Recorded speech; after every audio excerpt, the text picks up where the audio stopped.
Hello, good morning.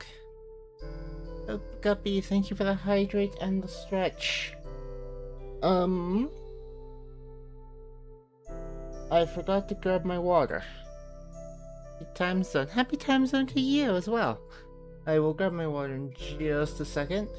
Um, so I I opened my eyes this morning and I saw that the, the first light had started. And that's a bit of an issue because that means it was about stream time. So I've been up for, let's see, stream's been live for 9 minutes, so I've been awake for about 15. Opening eyes, first mistake. Yes, yes, for sure, for sure. Okay. My game capture is not working. Why is it doing this lately? Okay, okay, it's working. I will go grab my water so I can do that hydrate. And then we will get started. Back in just a moment.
You'll also get water. Good, good. Everyone should get water. Water is a good thing. Okay. There. Game. Okay. And thank you for the huge emote, Guppy. I don't think I thanked you. I might have, but I don't think I did. I really like that one. Cute. Dionysus 19. Oh, that's the artist. Miller Love. Limited time only emote. Huh. Interesting.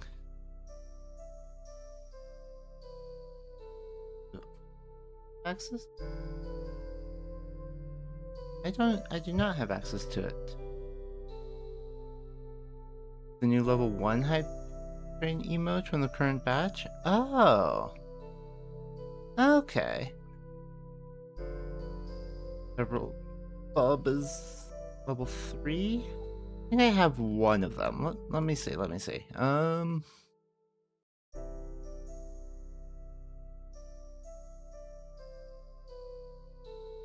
Gosh, it would be nice if these things were like had some kind of order to them.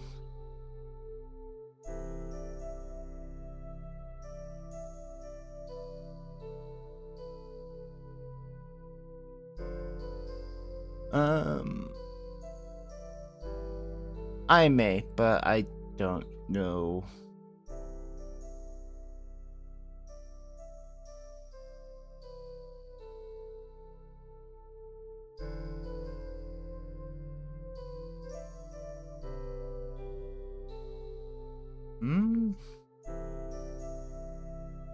I feel like I got the level 5 one.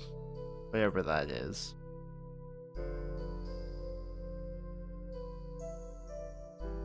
I do not see. I do not know what it is. There are just so many of these things, and there's no sorting to it whatsoever. This is kind of difficult. Yeah, it's chaotic. There's Henlo there. Alright. Continue.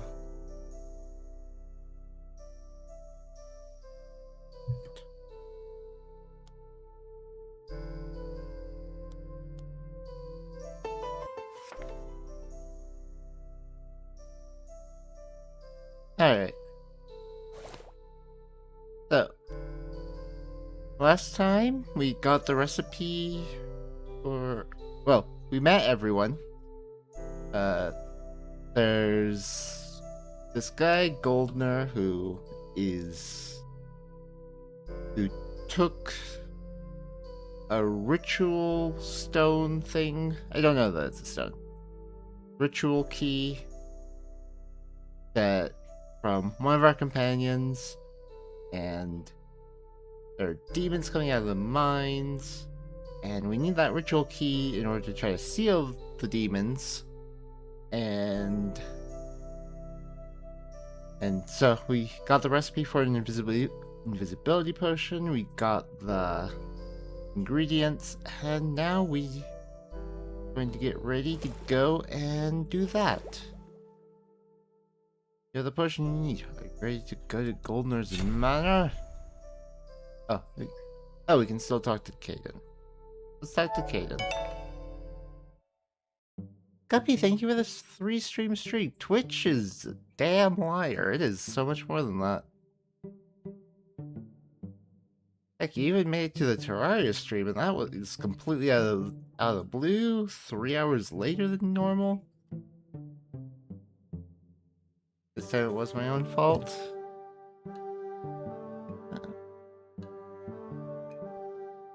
Was it?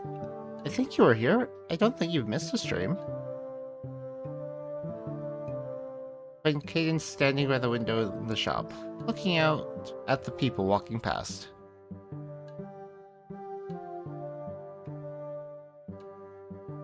You missed your first stream of this and did not get to the VOD before 2 days later?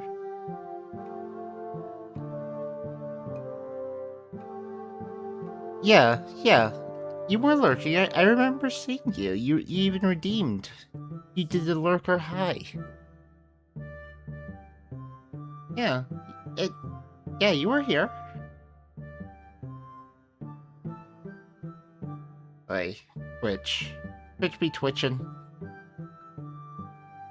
But just Twitch is my own fault.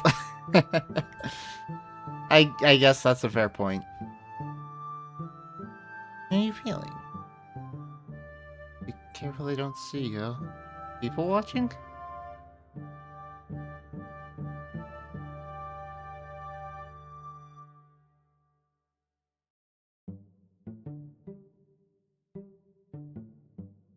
You know what? I'm gonna ask him how he's feeling because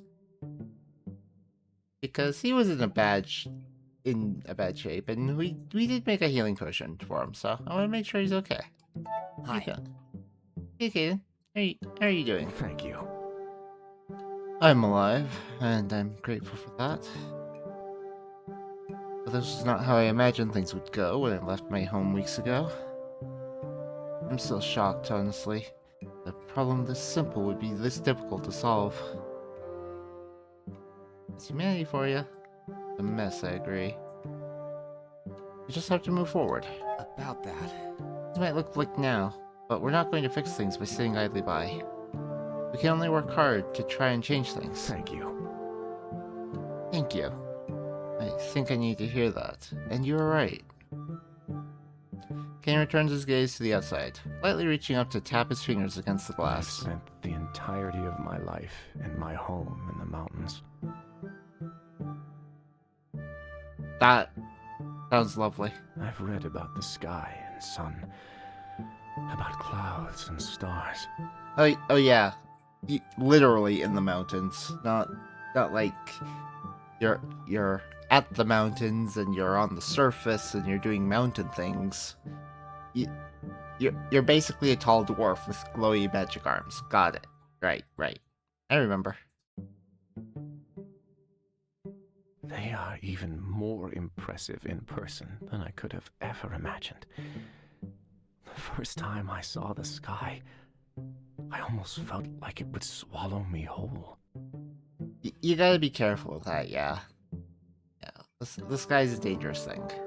However, you humans do not seem to care for it. No one barely gives it a glance. And you all hide away in these houses with brick and glass obscuring its beauty. Why?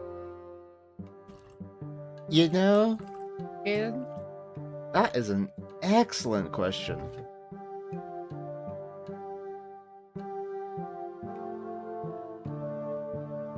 Wait till he's spring. It's practical. You get used to it. It's practical. Well, the short answer is that it's practical. Shelter is needed to stay safe. The world may be beautiful, but it's not without its challenges. That is true for everywhere, I suppose. I guess the novelty wears off when this is the environment you grow up in. Perhaps you would feel the same were you to come visit my home in the deep underground. If that's true, then the only way to experience this wonder is to travel to someplace new.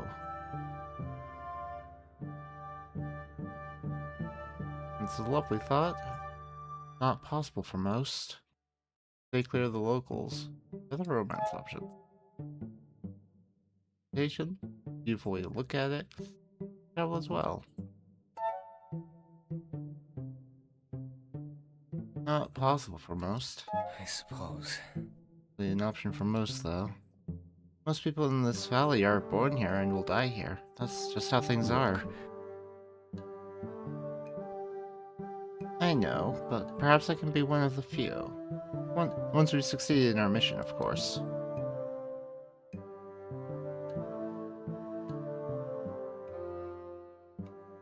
The Dags? What do you mean? You call us Dags. What does that mean? Actually, Some believe it's an abbreviation of Day People. The Yoma?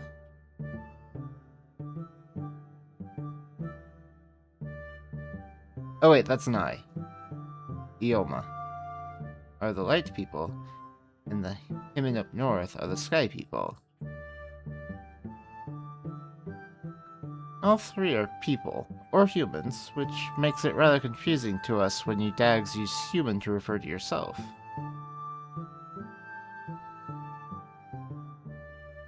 How can we all be? The Himin? Huh? Who are the Himin? well, I doubt you've ever met one. You have. There are people living in the mountains, far to the north. They used to travel quite a lot, trading with the old Dag kingdoms. After your empire was formed, however, they retreated to their home and closed their borders. Never met one myself, but I've heard they are free-spirited and proud people. Some even say they grew wings so they could fly among the eagles, but it's hard to tell if that's true or just an exaggeration.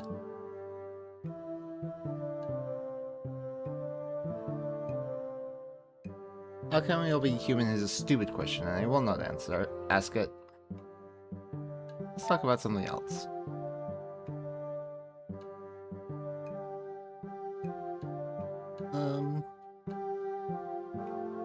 The markings. I have some questions. I'm curious about those markings of yours. I can imagine. What do you wish to know? The colors? So, I'm wondering about the colors. They seem to be blue mainly, but sometimes they shift. Is that how it works for all of you? actually, Well, the change happens to all of us, at least those who can't control their emotions. Basic colors vary, though. Blue is one of the more common ones. Does the base color mean something? well, Some believe so. There's a prevalent superstition among some of my people that certain skills and personality traits can be attributed to our resting hue. Those with red hues are more aggressive, green makes for better leaders, yellows are light-hearted, that sort of thing.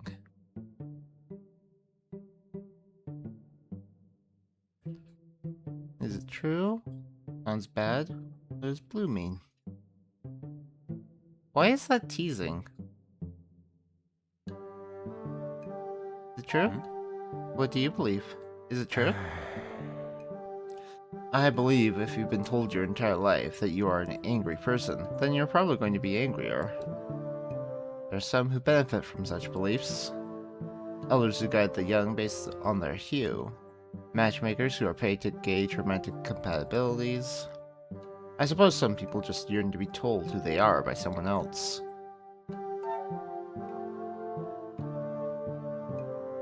Tell me about... Could you tell me about the Outlands? You know, Well, first of all, we don't call them the Outlands, much like we don't call ourselves Outlanders. Mountain region to the west that we call home is called Drakheim, home of the dragon. My people are the Ioma, and we call your people the Dags.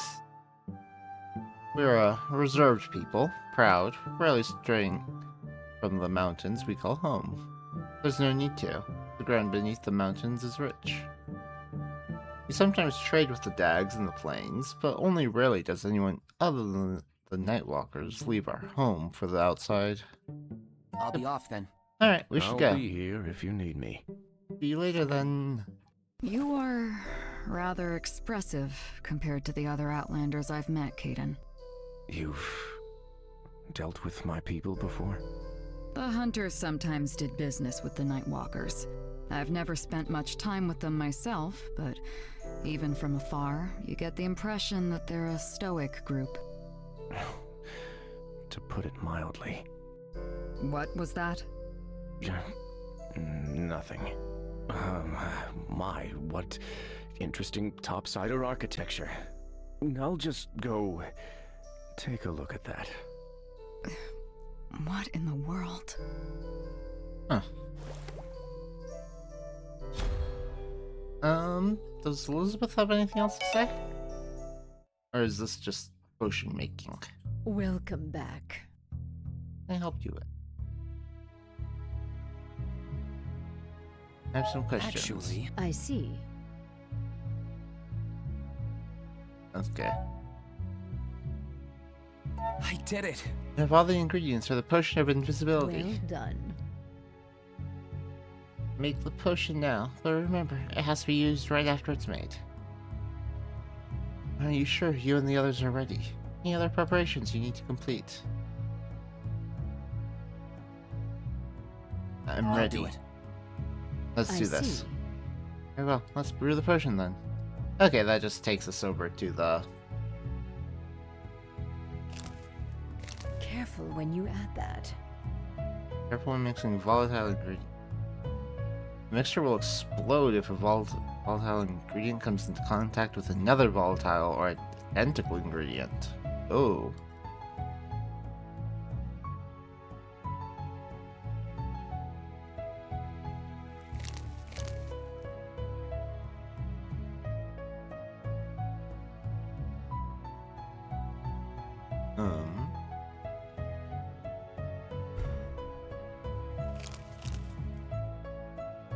Okay, so if I turn that there.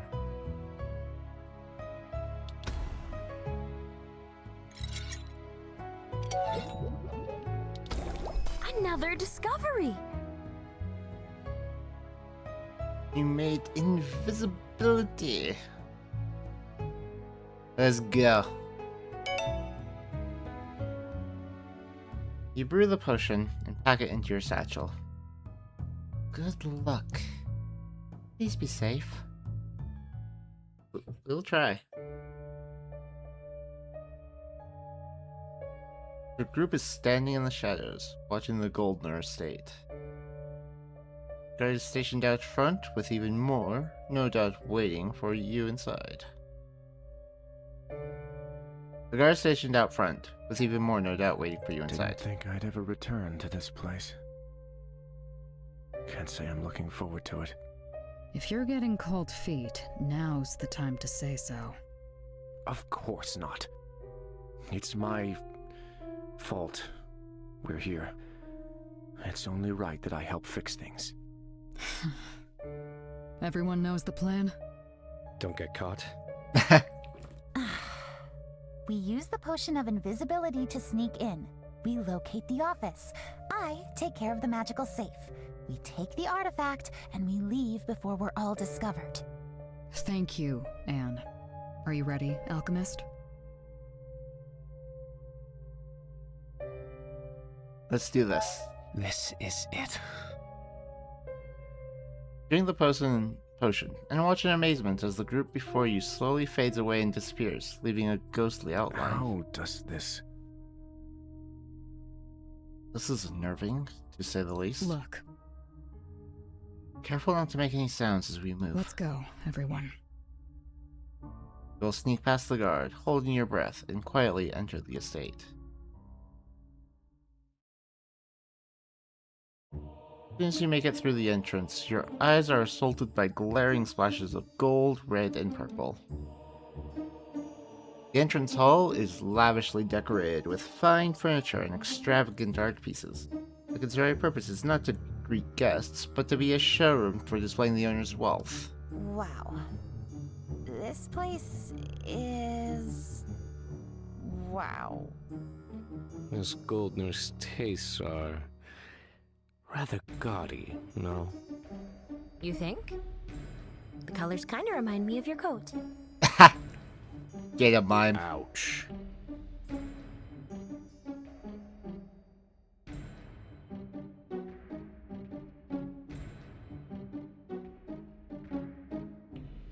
Actually, You know what they say, Michael? Truth is spoken from children and spirits. What did I say? Those idiots. That's enough, you three. We don't have much time. Caden, take us to the office. Right this way.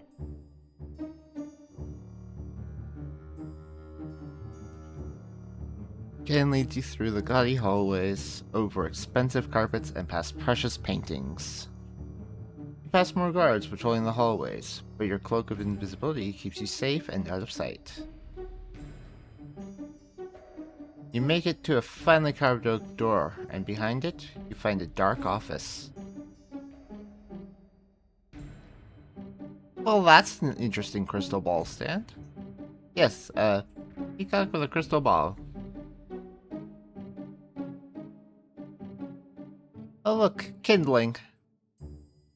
Portrait of him. Lockbox? What do you want to bet he bought these trophies for himself just so he could display them? Bet he did. Caden hesitates before entering, his bright eyes looking around the empty space. Okay, Caden. Safe. Far so good.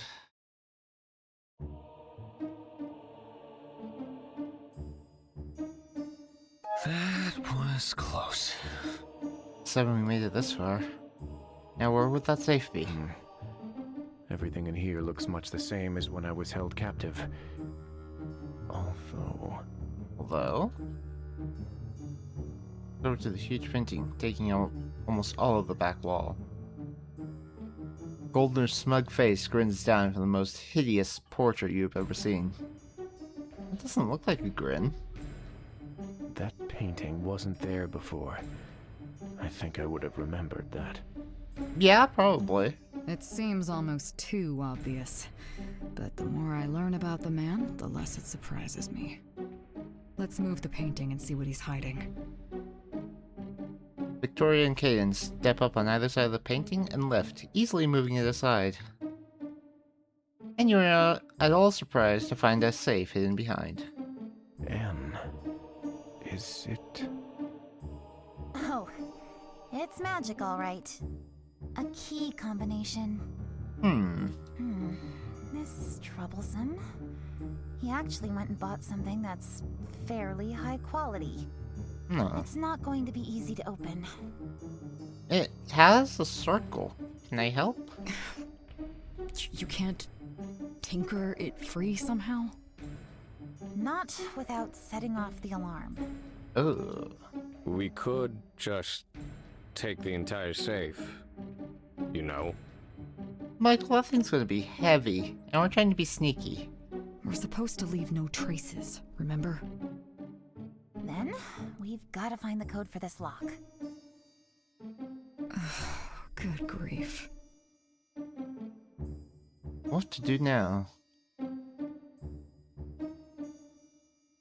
Investigate the desk, the bookshelves, the painting. Bookshelves.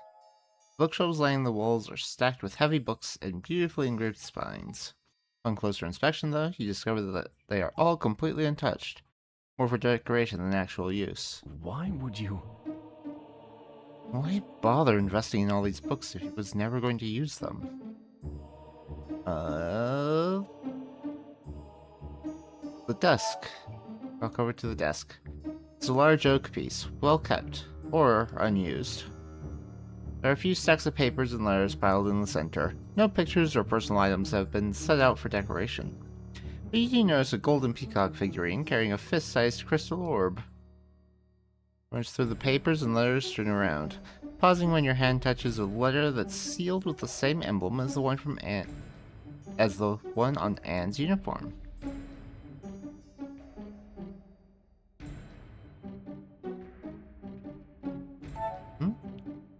Dear Mr. Goldner, thank you for your purchase of the Magic Beads lock.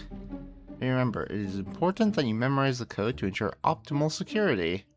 Do not write the code down anywhere people might see, as this would be easy for intruders to find. Kind regards, the Locksmith Guild. That's all you find on the desk. Check out the orb. Faint white mist swirling calmly within the orb. You don't need to be a mage to figure out that it is of magical origin. It actually looks very much like Victoria's orb of communication. But how did Goldner acquire one of those? Investigate the painting. Take a closer look at the painting that was hiding in the safe. Something is carved into the frame. The weird pattern looks kind of similar to the lock. Is that the code? Yeah, this might be a clue. Let me take a look.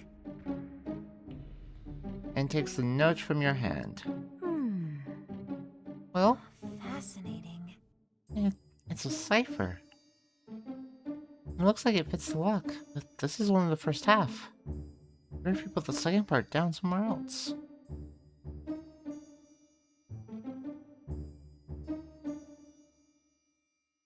About that. There's a painting similar to this one down in the main foyer. Maybe he wrote it on that one? There's no way he would be that stupid. Would he? I think he would be, yes. One way to find out. Don't have a lot of time left, so we should split up to cover more ground. I'll go investigate the painting. Caden? I'll come with you. You shouldn't be going alone. Let's see if you can keep up. I'll stay here with the safe. Perhaps there's still something to be learned from it. Then I'll stay by your side, and make sure you don't get surprised by a patrolling guard. As long as you let me work in peace.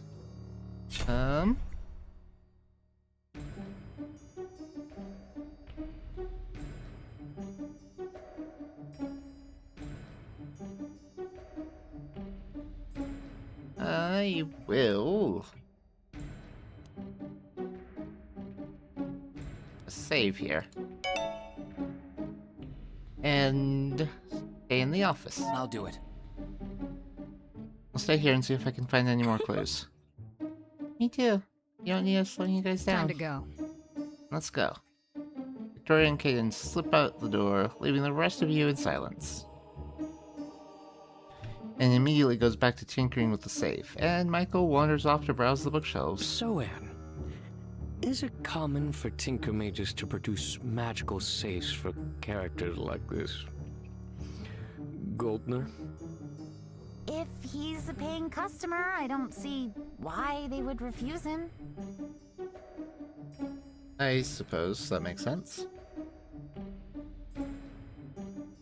If they can make a fortune on a hypocrite, then I say go for it.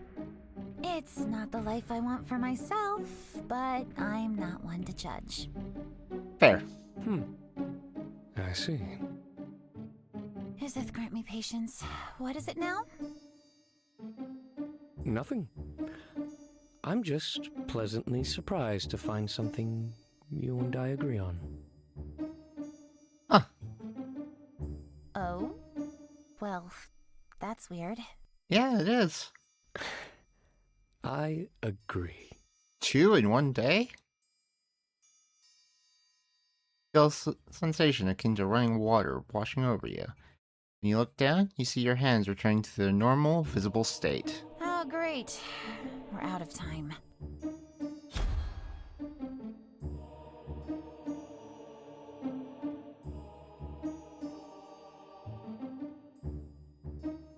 So, Having any luck with that safe, Anne? You ask, walking over to the tinker as she works. That's new. Yes and no. The thing isn't made to secure as much as to stall for time. Break it open easily enough, if I had a couple of hours. Shivers and you notice her hands are shaking.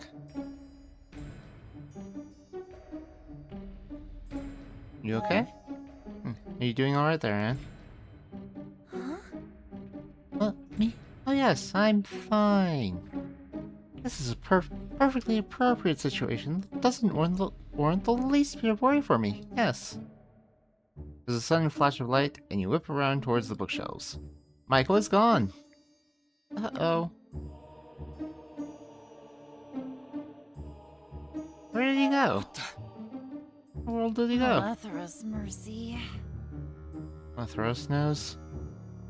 We've got other problems to deal with. He points to the desk where an orb resting on a peacock's tail is pulsing insistently with light.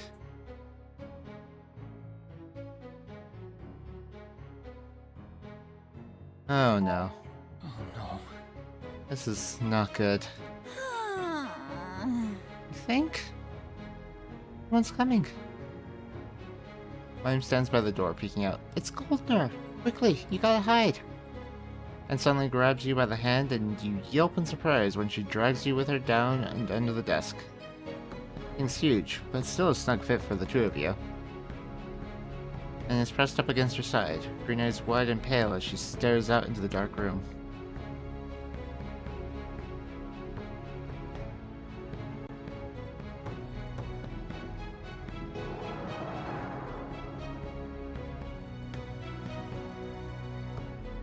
Oh.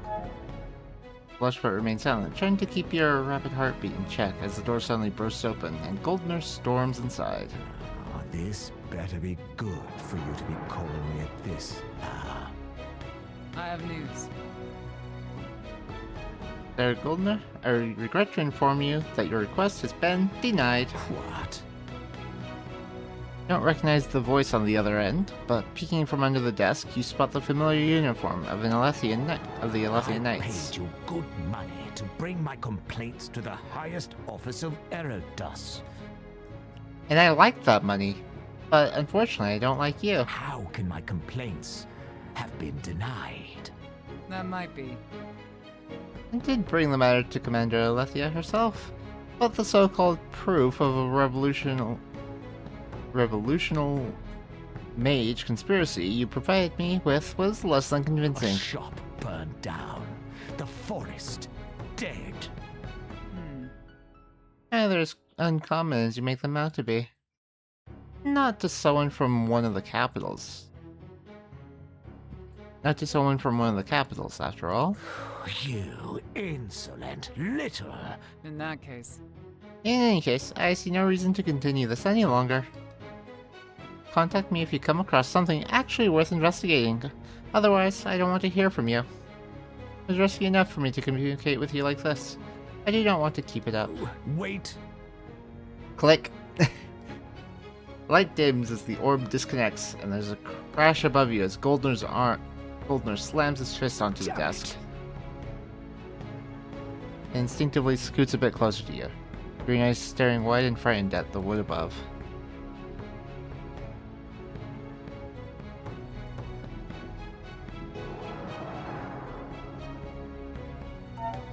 You freeze. So close you can feel her warmth seep into the side of your arm. You're sure your face must be glowing in the dark. Thankfully, she doesn't seem to notice. There's a sudden crash from somewhere out in the hallway, and Goldner pauses in his rant. What the? Yuan both breathe sighs of relief when he walks out the room, waiting for a few moments before poking her heads out from under the desk. Ayam is huddled in the corner, trying to make herself as small as possible. He's gone? Yeah. Don't get too comfortable. He might be back. I wonder what that was about, though.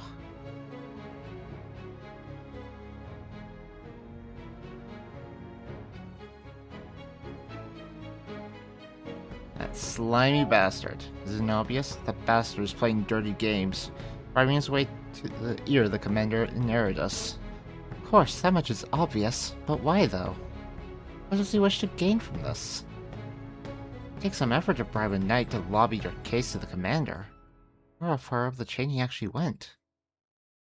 I'm surprised, Anne. You sound like you know a lot about this stuff. Yeah, well... Victoria and Caden suddenly rush through the door, closing it behind them. Did you kill Goldner on your way in? What happened to you?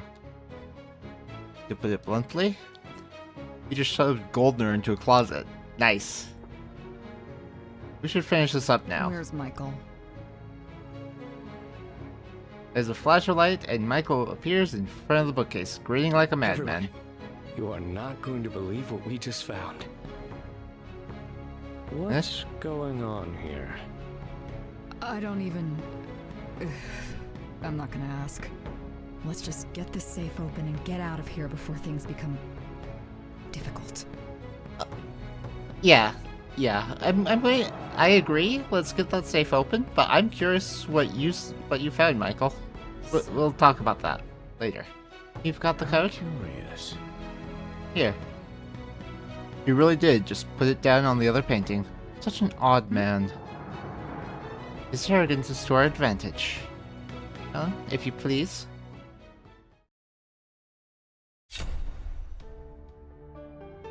Decipher the code and match the wheels to open the safe. Oh. Oh, I see.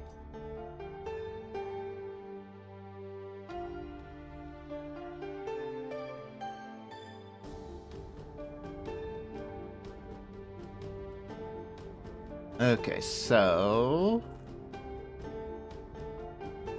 1... 2...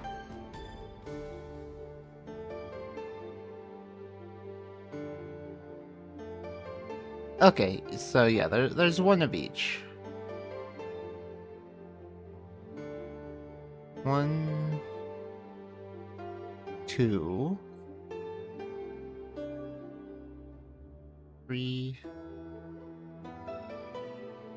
4... 5...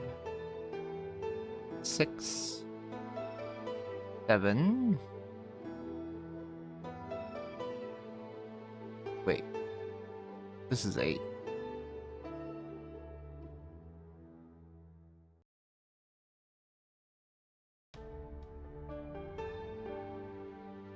This one is 3. This one is 8. 9 is...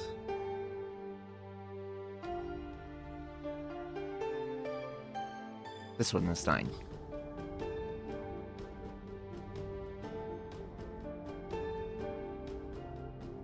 Okay.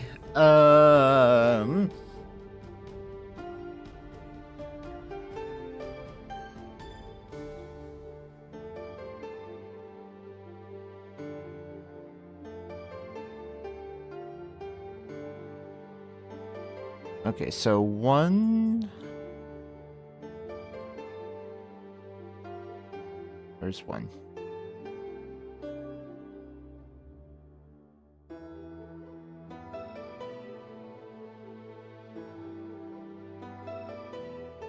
And then...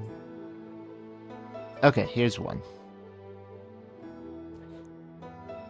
So we need 1, 5, and 9 on this one. So that's 1. 5 is already here.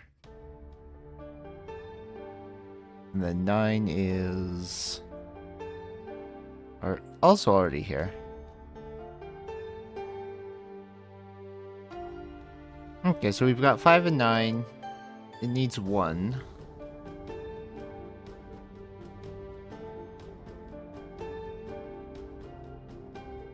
We need... Okay, so what's this one? This one is... This one is 8. 8, 4, and 2. Go up here. So... Right now, we've got 6...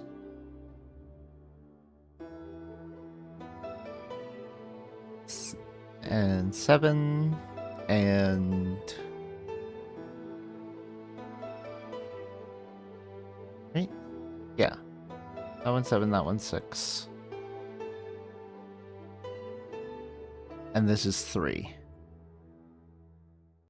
No, this isn't 3. What am I talking about? This is 4.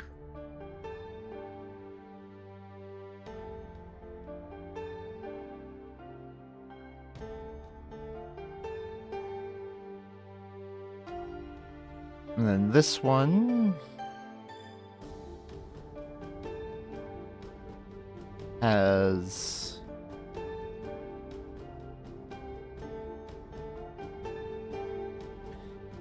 okay, so if this is 6, 7, and 4, we need this one to stay on here, and both of these gone.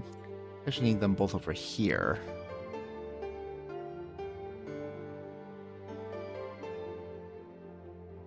And this needs 3, 6, and 7.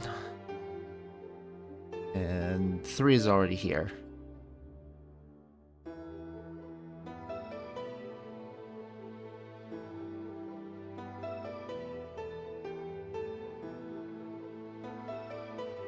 So we need this one off of here. And here, right?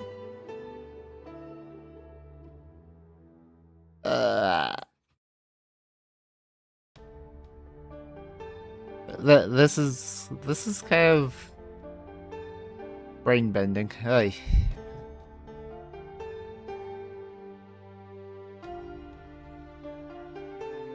That's 8. Yeah, we need that one up here. And then this is 2. We also need 4.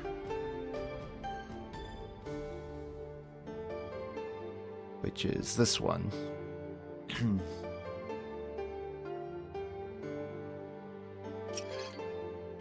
No. Turn that there.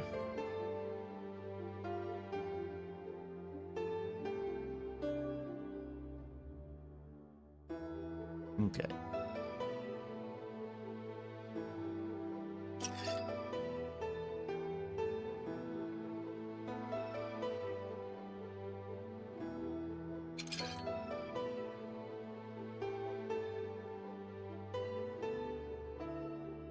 Okay, so now we have 7, 4, and this isn't 2.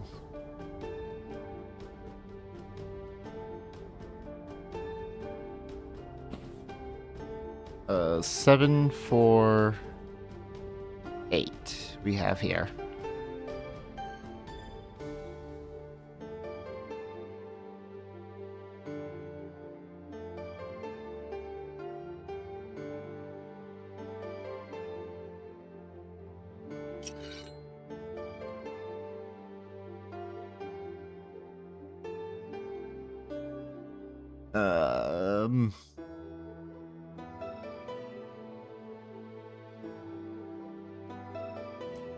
Okay, so this right now has 6,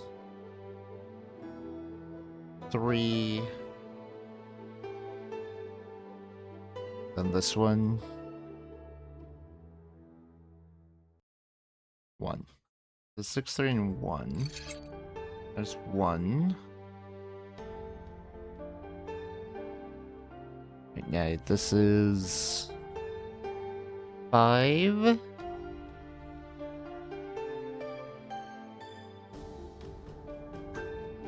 Nine.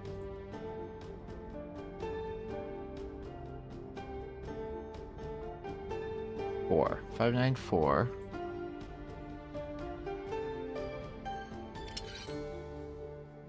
Okay, so we have here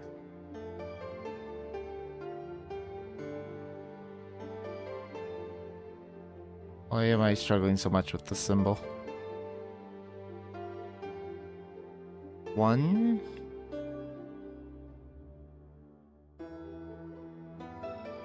5 9. Okay, so this is how this one's supposed to look. So if we have to move this some more, we need to get it back like this.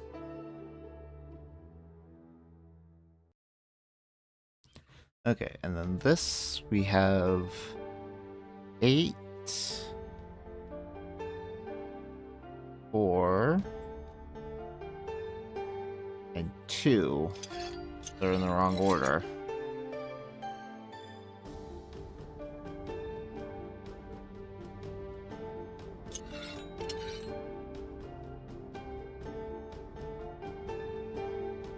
Because the 2 needs to be here.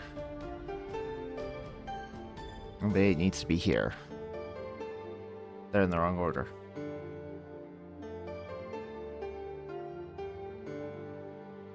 So this needs to be 3, 6, 7.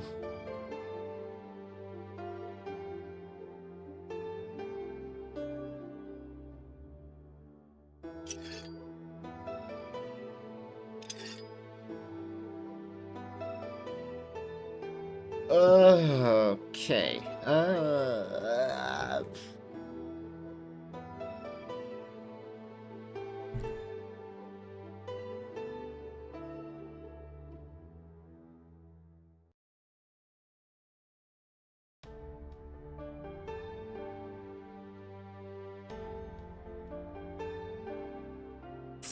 Okay, 7.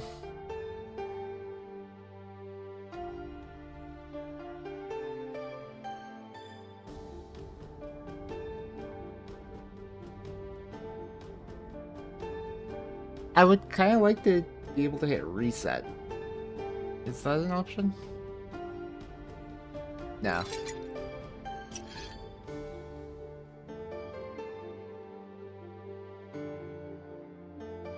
Everything's on the right wheel, it's just in the wrong spot.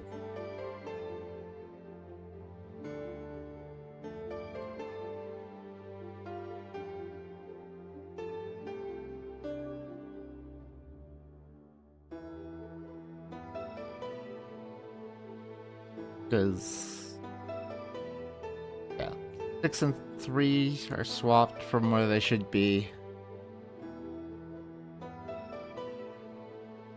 And 8 or 2. Yeah.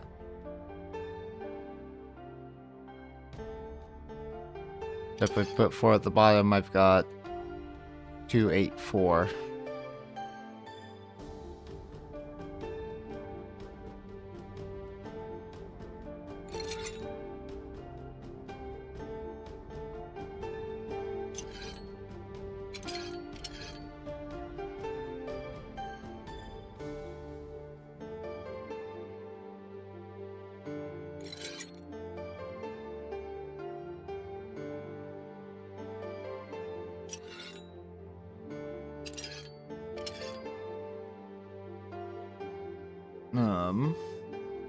Okay, 7, 3.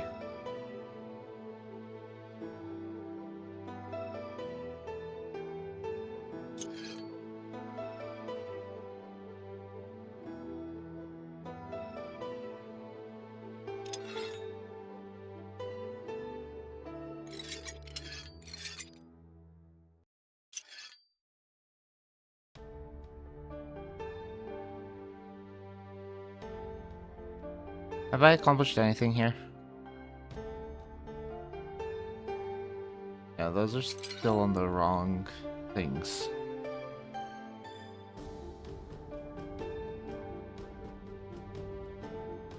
Alright, here's 6.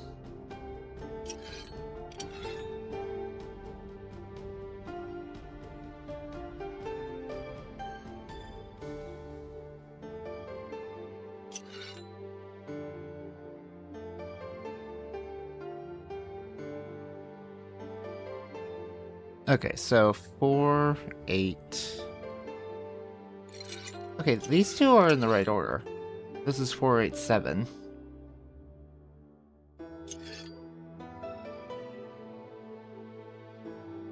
Where did 2 go? Here's 2.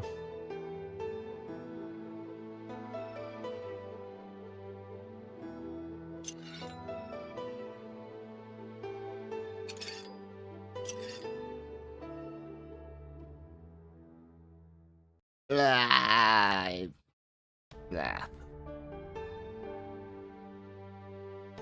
Yeah. So the that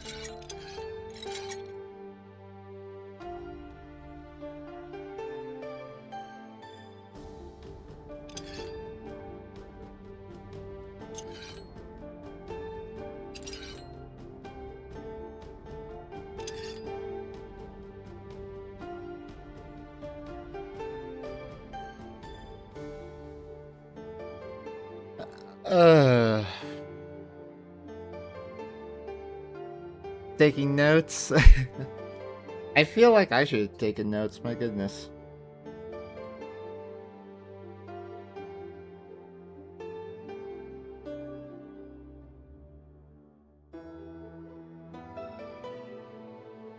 If I had a blank space I could shuffle things off to, and then shuffle them back in, that would make it so much easier. Okay, so 8,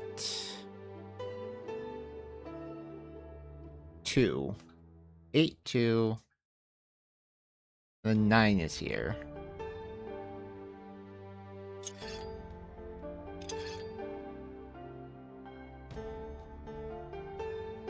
And then 7.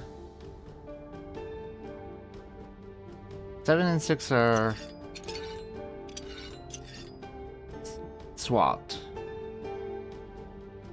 I need 7 and 6 to switch places. 3's right though. 3's right though.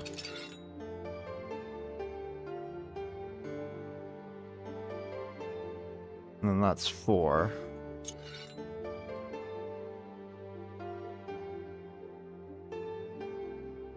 So this one's correct now. Which is an issue, because neither of these are correct.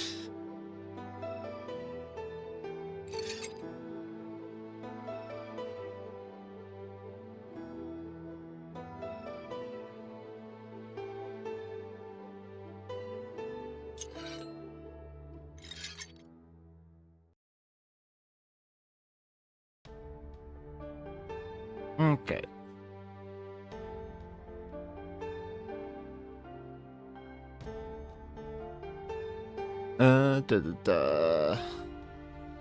This is 1.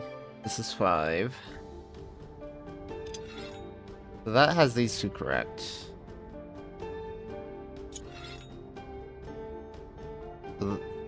This is 3, which needs to go over here. This is 5, which needs to come back here. This is 7, which needs to go over here.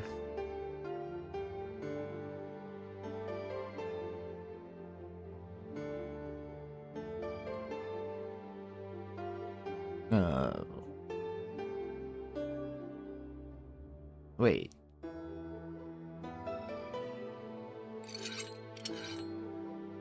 Hold on. 1, 3, 5.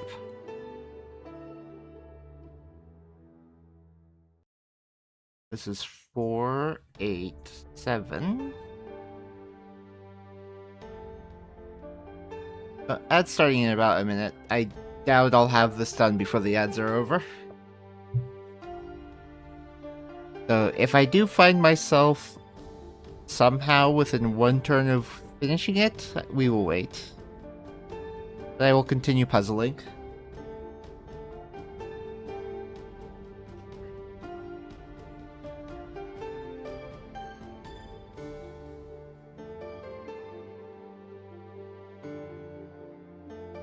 Okay, 9.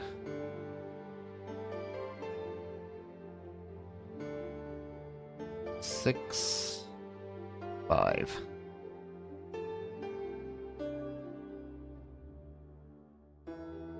Okay, so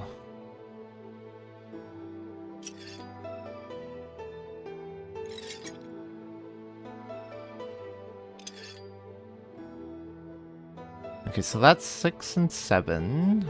That's 9. This is 5, 1. Okay, 5, 1, and then this is 2.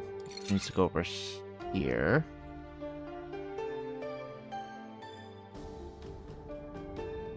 And this is 4, 8. 4, 8, and then this is 3.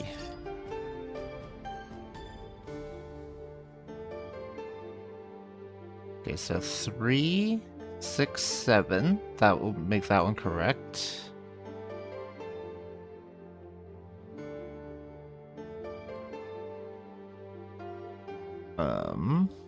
Let's see. This needs to go up there.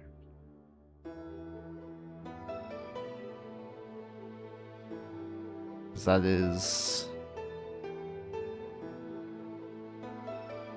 whatever number that is. 2. That's 2.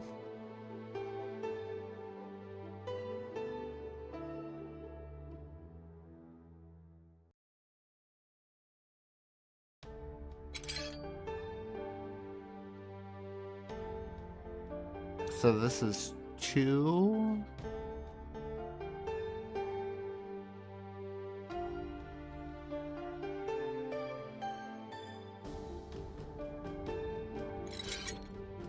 So this is 8 to 4.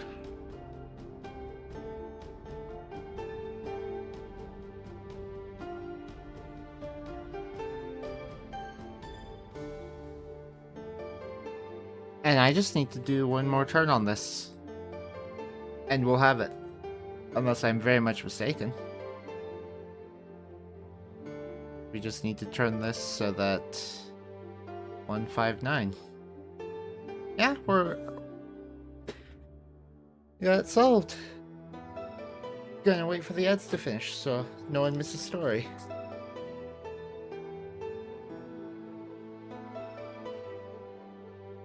Which is about half a minute, according to Twitch.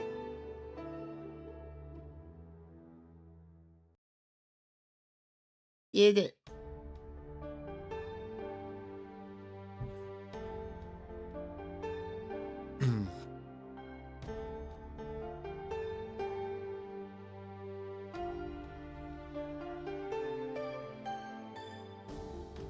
Okay.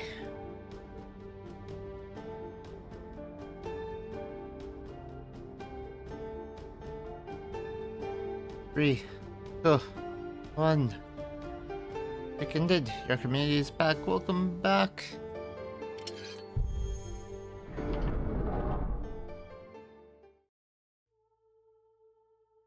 Inside is a sword, broken in half, made from bone. Kane reaches out with shaking hands and picks up the pieces. It's broken. Can't believe this.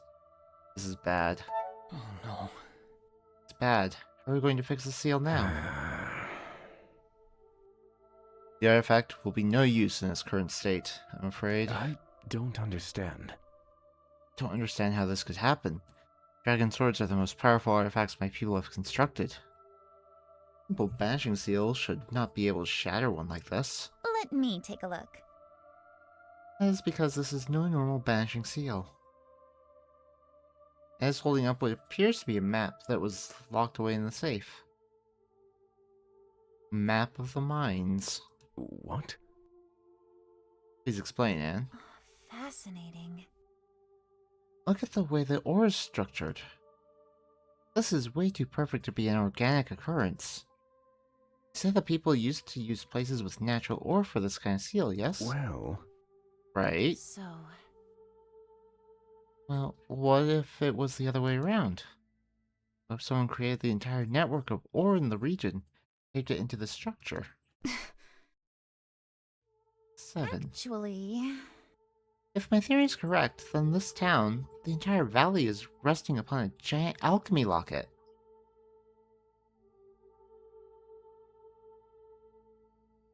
How can we fix something like I'm not that? so sure about this. How can we ever hope to fix this? This is much, much bigger than any of us realized. Still doesn't change the fact that whatever we have found, it cannot possibly be allowed to roam free. What are you thinking, Anne? Is there a way to fix seems this? logical. I think so. I'll need to make some calculations. We should bring the map back with us. Let's see. So, since no one seems to want to point out the obvious, isn't it rather suspicious that Goldner is in possession of such a map?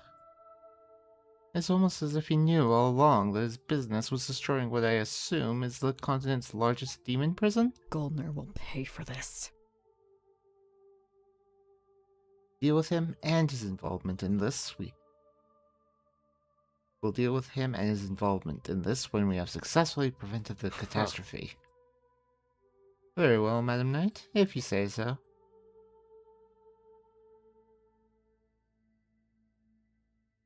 That seems wise, yeah. Okay.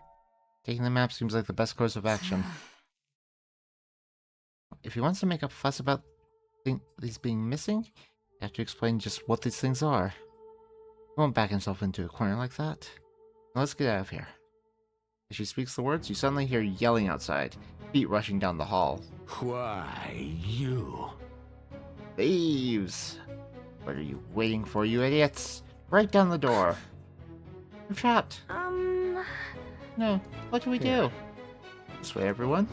I found us a way out. Okay, let's go. This is it. Lead the way, Michael. With pleasure. Will this really be okay? Michael walks back over to the wall, holding up his hands as something begins to glow. A sigil of some sort. That seems odd. What's that? I think I've seen that symbol before? It's an illusion. And quite the little secret. Michael touches the symbol and the entire wall gives way, opening up to reveal a stone staircase leading down. What in the world? This is... Why would there be something like that here? Someone crashes into the door, and the hinges creak ominously.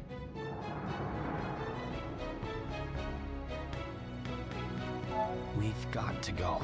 We can investigate that later. Right now we need to stay safe. Right. What we find down there can't possibly be scarier than what's up here, right? There's a flash of light, and you are all dragged forward into the bookcase. You all stumble down into a dark, dusty hallway. Secret door swinging shut behind you. I don't understand. Just what is this place? Fascinating. Seems like an escape tunnel. They're quite common in noble houses, as a safety measure against a peasant revolt. It only opened when Michael touched it. Looked like some kind of magic lock. Enough of this. We will investigate this later. Victoria gives Michael a pointed look. But for now, we should just get out of here. Got what we came for.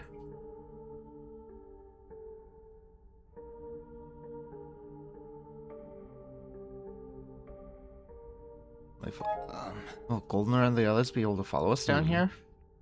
I would say that's highly unlikely. And I say we're not taking that risk. Let's go. The tunnel continues down and away. You hurry along, but hear no signs that Goldner and his men are following you. It appears you are safe. For now. The forest is pitch black, the crowns of the trees obscuring any light the moon might have provided. You step out of a doorway in a large oak tree. Magic door snapping shut behind you when Michael, as the last one, steps through. That's a relief. Finally, no more tunnels. Mime hugs the nearest tree in relief. The rest of your group is less ecstatic. Yeah. Kate in particular is staring at the broken remains of his sword with a faraway look in his eyes. I'm sorry. I've led you on a fruitless chase. And for what? Actually, I wouldn't say that. And walks up to the Outlander and picks up the hilt of the sword from his hand to study it curiously. We did learn more about what we're dealing with. Might be able to salvage something from the situation How yet. curious. That's uncharacteristically optimistic of you, Anne. Are you sure you're not just saying that so you can tinker away at Caden's broken sword? can't believe this. That's not... It's merely a professional curiosity and nothing else. Good grief.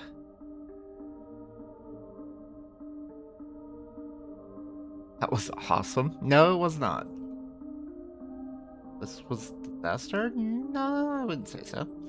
We're safe, that's all that matters. Well, We might not have gotten exactly the outcome we wanted, but we got out unscathed. That's all that matters. He's right. It wasn't exactly a smooth heist. We just broke into a mansion together. Hey, we did pretty awesome, all things considered. You return home. Chapter 3. So, I called you all here to talk about what I've discovered. After you return from your successful heist, you decide to lay low for a bit to recover and go through the evidence you've uncovered. And eventually calls a meeting. You enter her lab to find the place plastered with notes and drawings.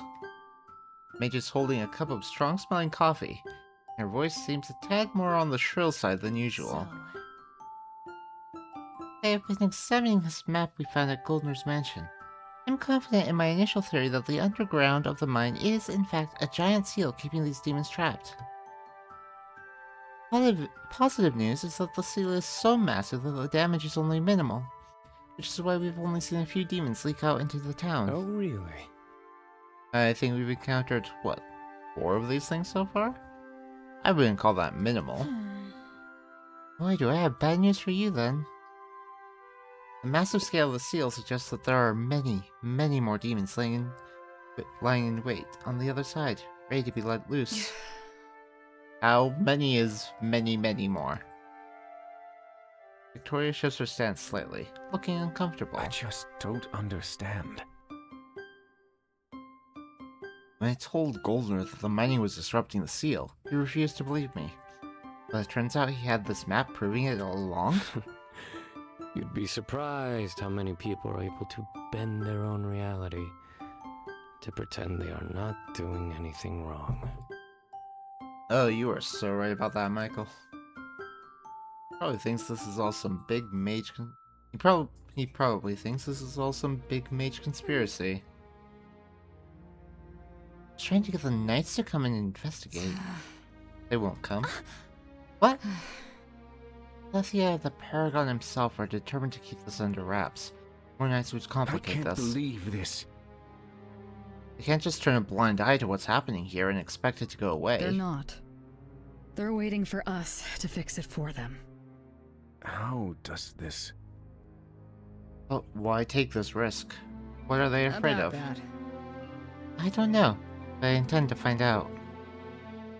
Her tone makes everyone pause. Not even Michael dares to comment. But that's for me to figure out. And please continue. That's not all. So, yeah, getting back on topic. Anne's idea of fixing the broken part of the seal still seems like our safest bet. But knowing what we do now about the sheer scale of the seal, knowing what we do now about the sheer scale of the seal, it's clear that we never had the power needed to repair it. I mean, the entire valley is all just part of this huge spell. A single dragon sword isn't going to cut it. What are you saying? I'm saying you're pretty lucky that Miner interrupted you when he did, because the ritual would never have worked in the first place. Most likely, the sword would have had its power sucked out completely. The spell would have taken your life force with it, before doing Elethros knows what to the surrounding area. Instead, it rebounded and drew its missing energy from another power source. Basically, sucking it through the roots like a straw. Oh. Forest. I don't understand. What are you talking about? A big part of the woods had its life force drained from it all of a sudden. Seems like it was caused by your ritual.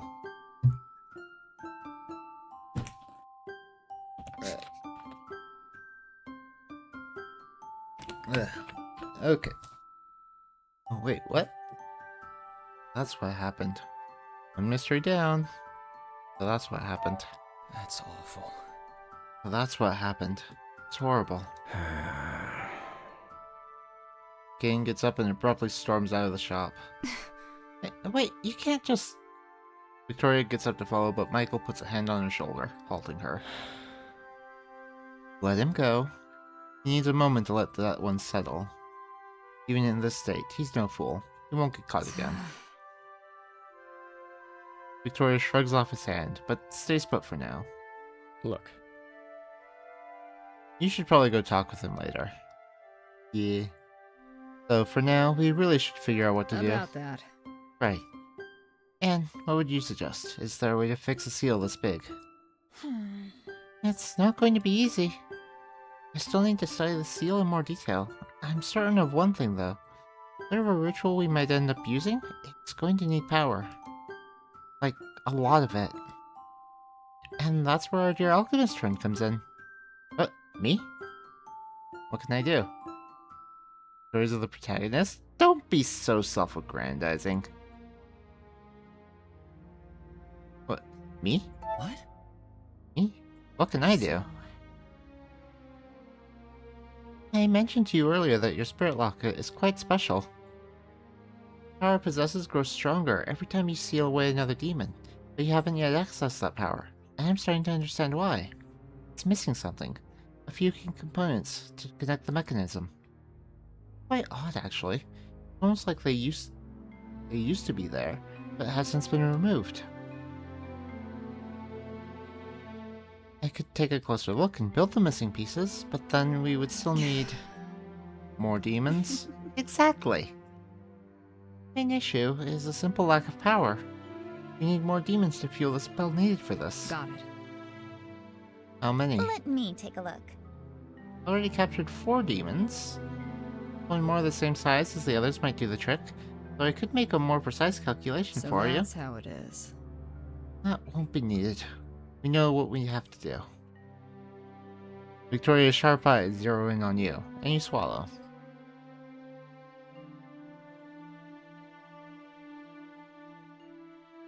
It's clear what has to be done. This is it. Clear what must be done then. Not bad. I'm glad you see it that This way. is the plan. The hunt begins in the morning. You better rest up and prepare. Actually, I would also like a bit of your time soon. So much to learn about your locket, and I'm eager to get started. How much for getting some rest? Right back into the fire for us. The meeting concludes and everyone walks off to do their separate things. There's no sign of Kaden. Hear me out.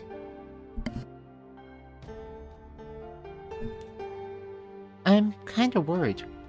I think we should go look for him, Talon. Yeah, we probably should. Honestly.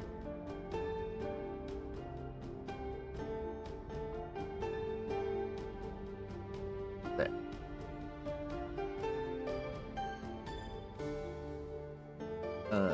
Sorry, just messing with my windows over here. Okay. I agree, I'm worried. Have him getting caught again? Why me though? Oh, come on. I agree. I'm worried. I agree. He shouldn't be out there alone. I'm worried. Let's go. Let's go find him.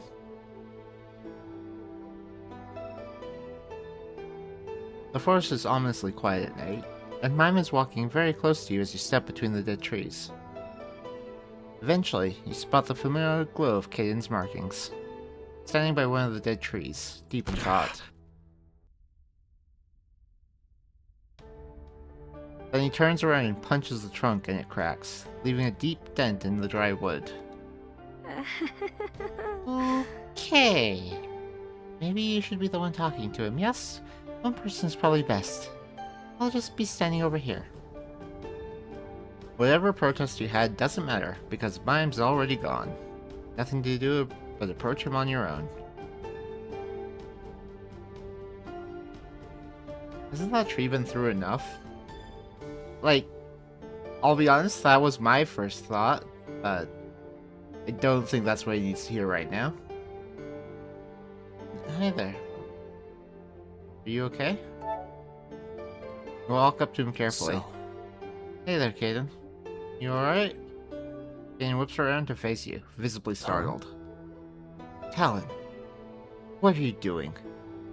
Sorry, I didn't mean for you to see that. What are you even doing out here alone? This isn't safe.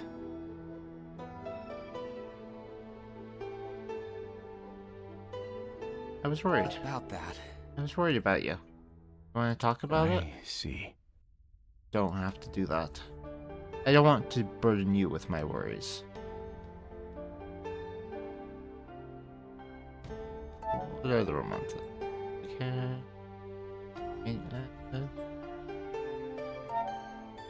You're our friend, we're a team. We need you.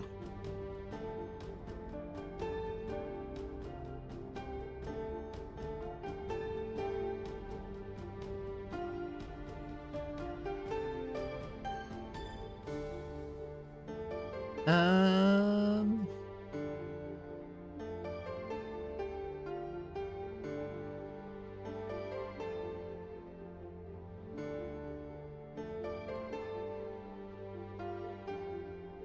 We're a team. About that.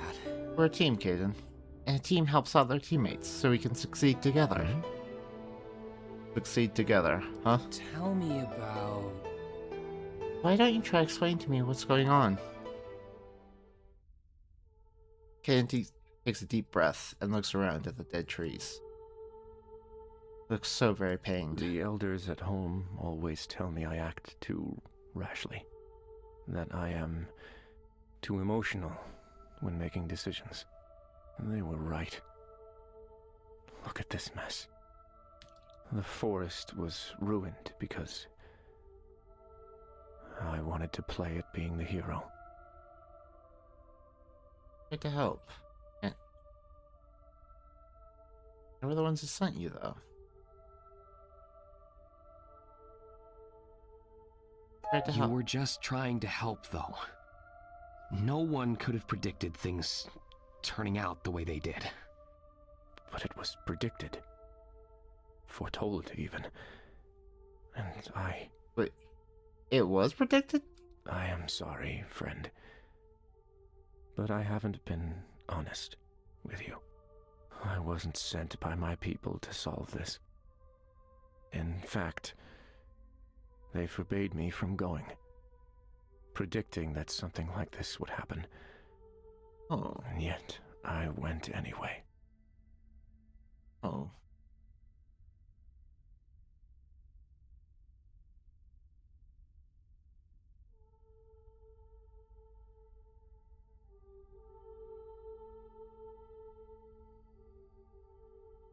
Oh.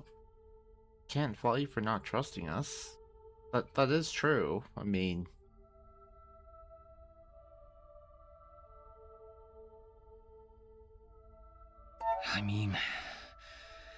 Given what you went through with Goldner, I can hardly blame you for not trusting us at first. You are way too forgiving. maybe, yeah. That might be one of my weaknesses. I deceived you in order to hide my mistakes. But even that failed miserably. The sword is broken. There's no hiding anymore. I never had the right to wield that blade. I took it, thinking the end result would be worth breaking a few rules for. I was arrogant, and this forest paid the price for my foolishness. I cannot return to my people in such disgrace. I honestly don't know what to do from here. Oh.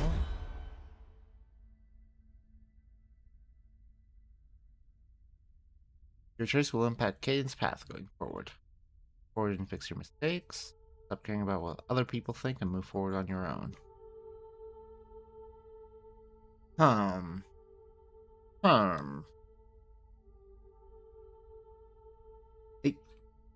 Both of these seem reasonable.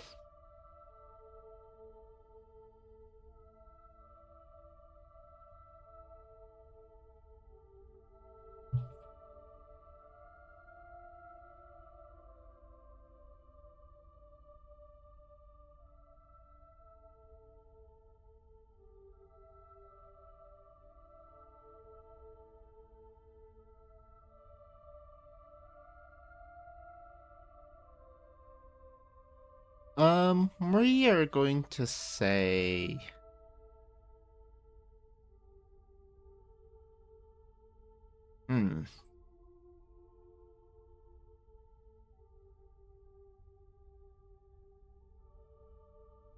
I feel like he naturally would tend more towards this one.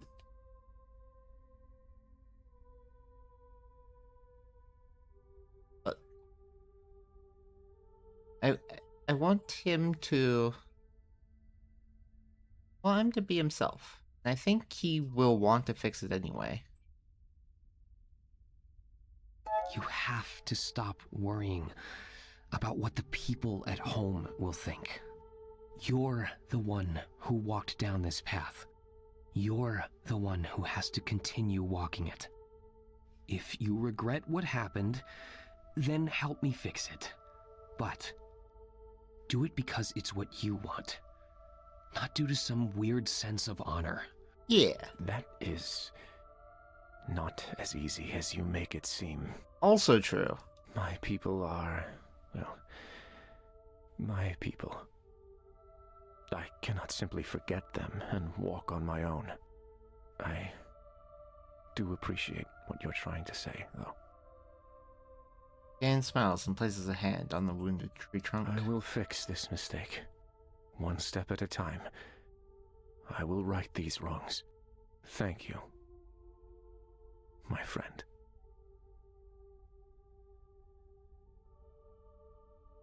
What are these options?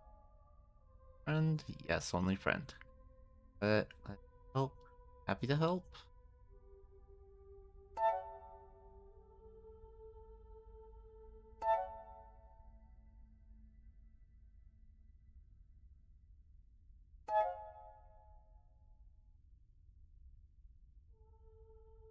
Anytime. I'm happy to help.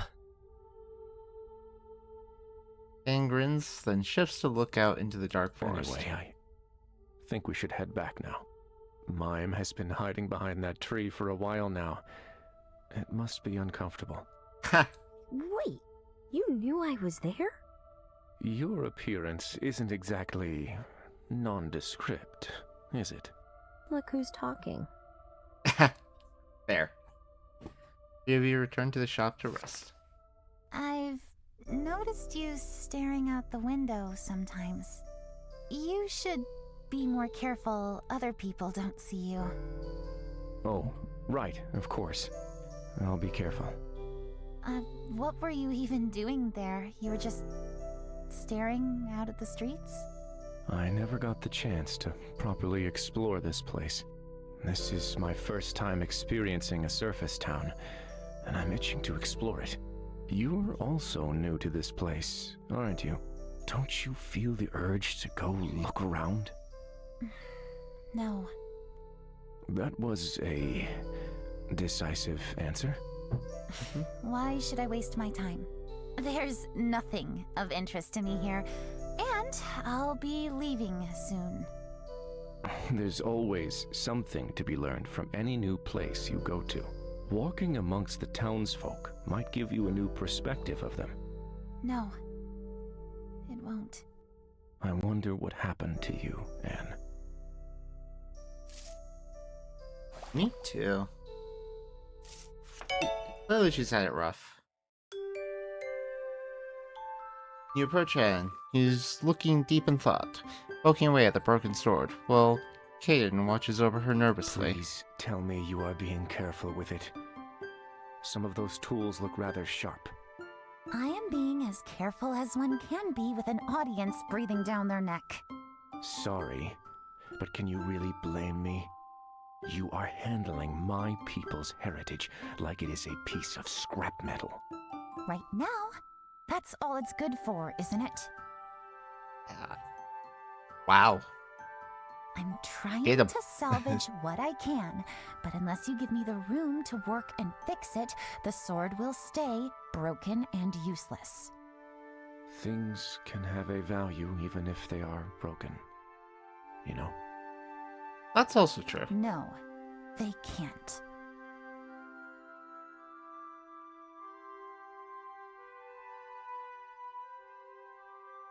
Am I interrupting something? So, Oh, that's a tense atmosphere if I've ever seen one. Am I interrupting anything? You're only interrupting the Outlander breathing down my neck. I'm simply concerned. Won't you keep an eye on her and make sure she doesn't go overboard with those tools of hers?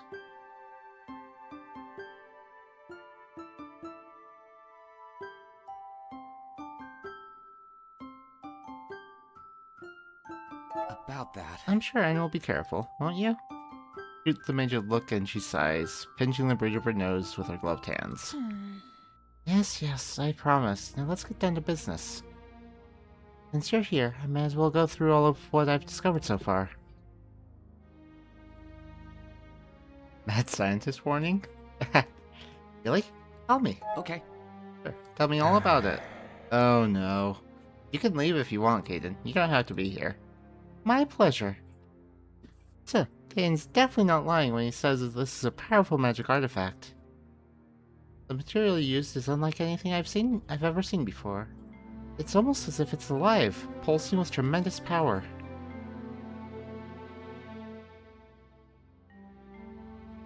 Could this be the power source for your research? I wonder. Sounds like the type of power source you were searching for. It's good, yes? Actually, Yes and no. This is the effect I'm aiming for, but I don't need to dig much deeper to know that whatever school of magic created this, it isn't one that's allowed among the 4 classes of the academy. I'd more likely be executed than promoted were I to present this to them. How does this? I honestly do not understand the human politics surrounding magic. For the purposes of our current predicament, though, it might prove to be plenty useful.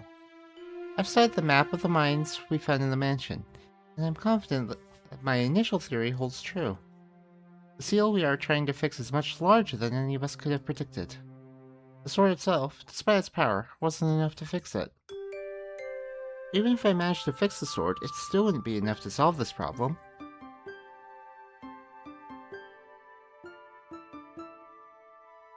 There has to be a way. Really? There has to be another way. I may have found a way to solve this issue.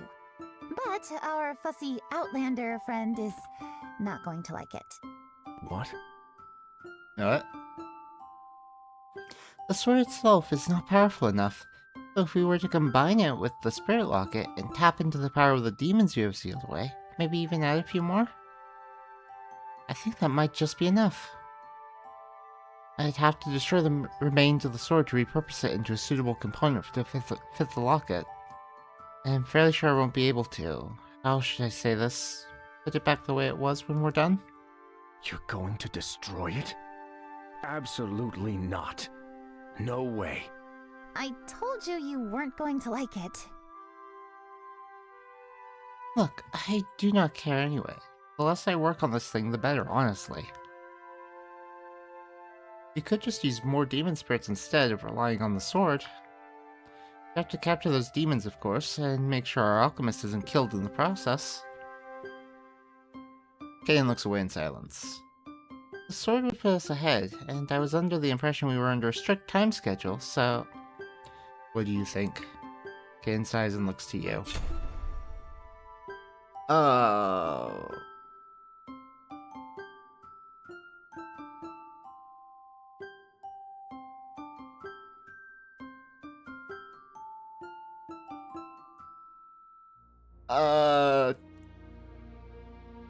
Don't put this on me, man. Don't put this on me.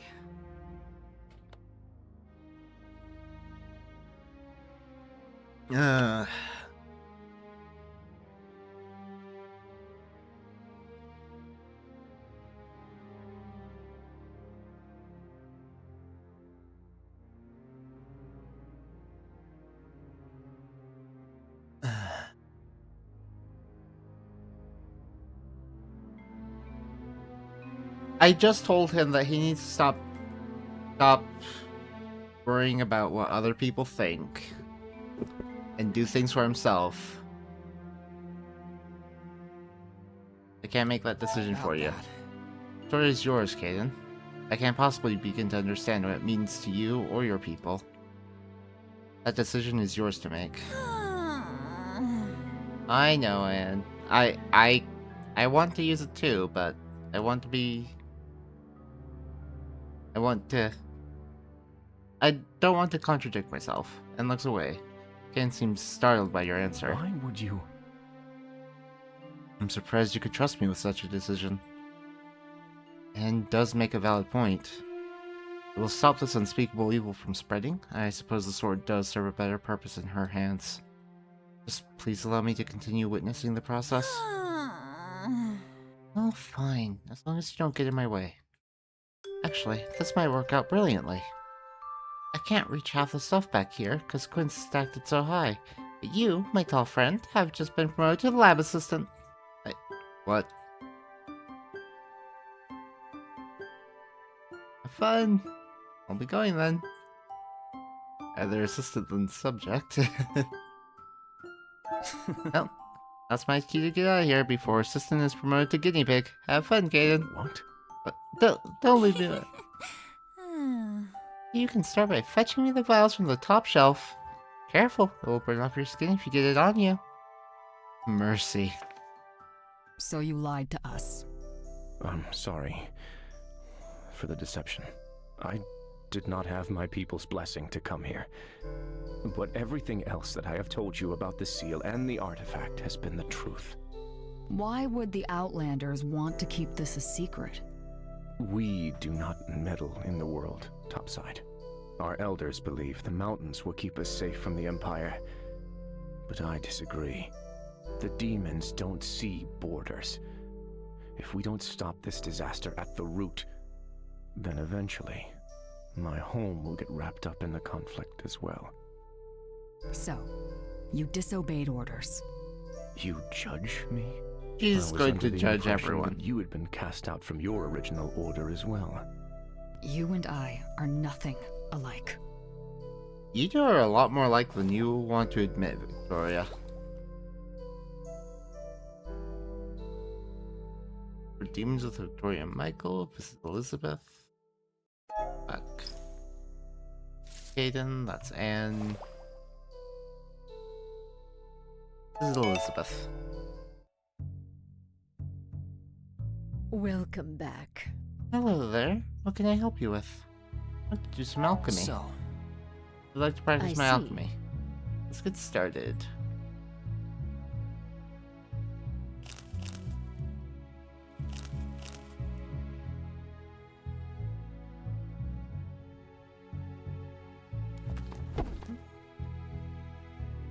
Use a volatile ingredient.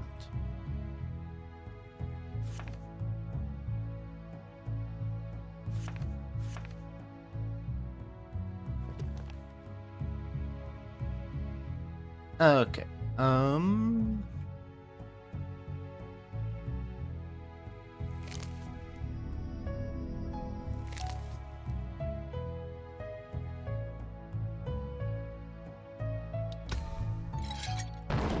what's that smell?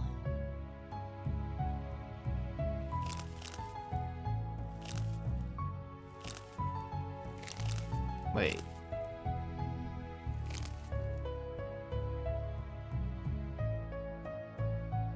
This is a volatile ingredient?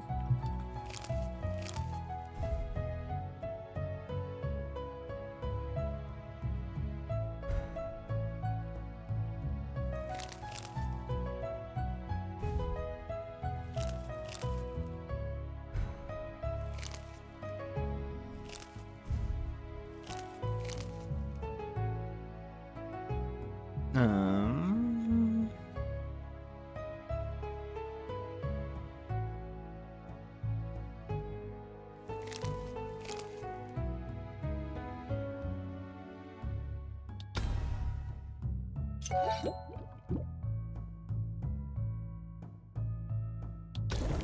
Another discovery! Water bomb.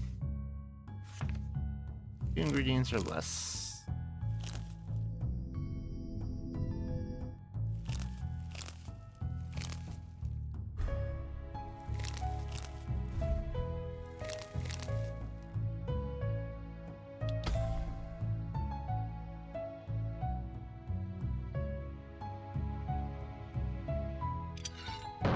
Careful! Hmm.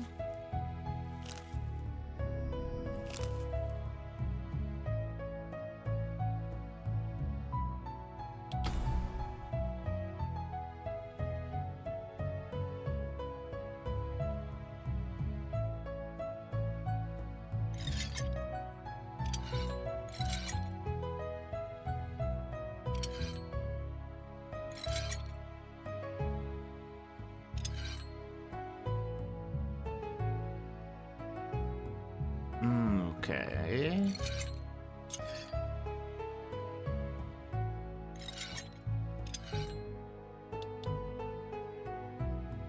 Oh.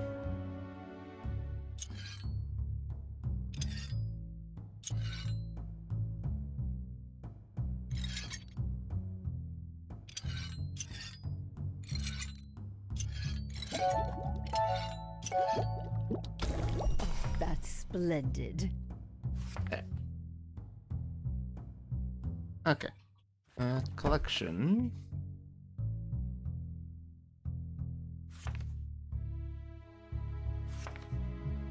Strong headache remedy using a volatile ingredient.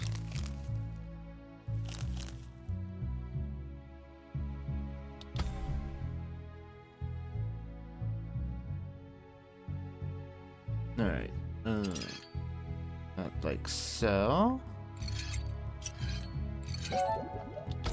You did it! Oh, that was a healing potion. A headache remedy.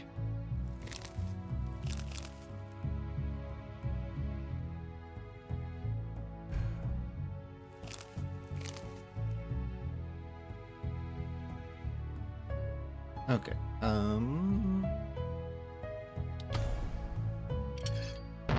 Careful when you add that.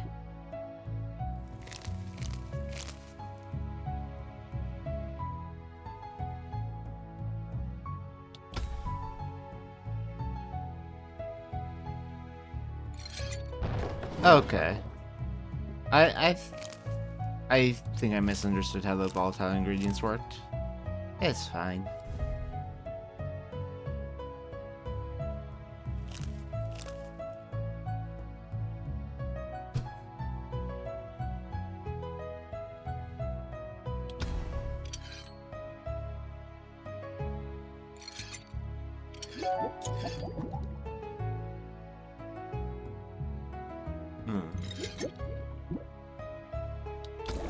Well done! Eh?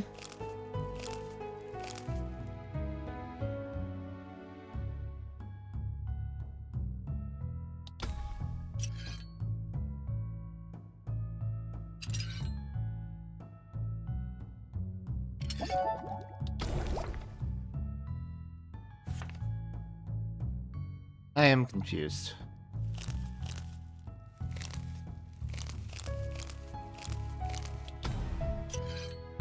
What's that smell?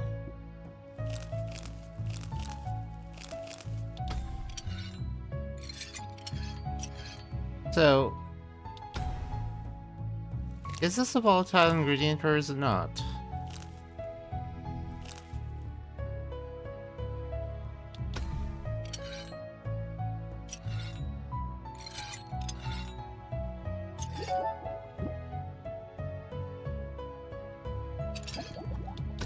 Oh, that's splendid.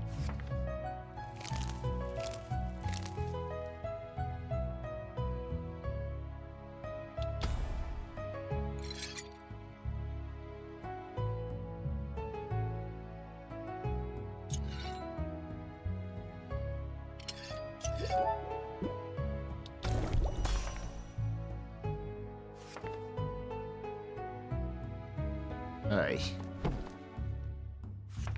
Okay, strong mosquito repellent.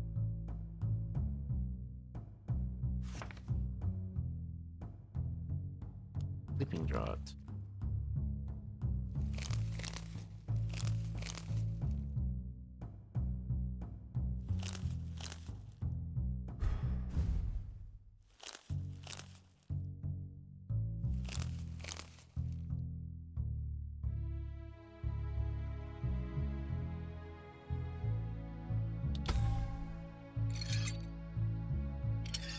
I'm proud of you, dear.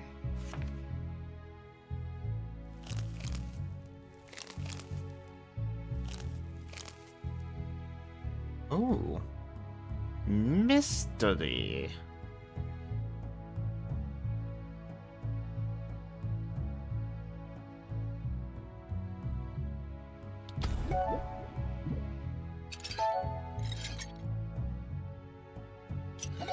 Let's make this one first.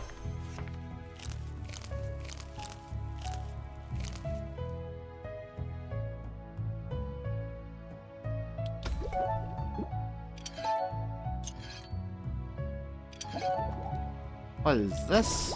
Another discovery! Blue bomb. 1 turn or less. Let's try that again.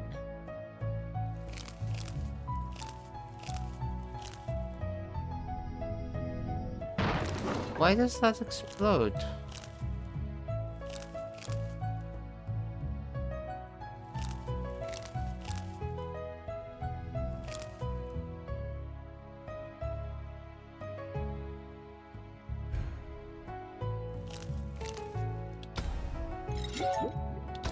How did it go?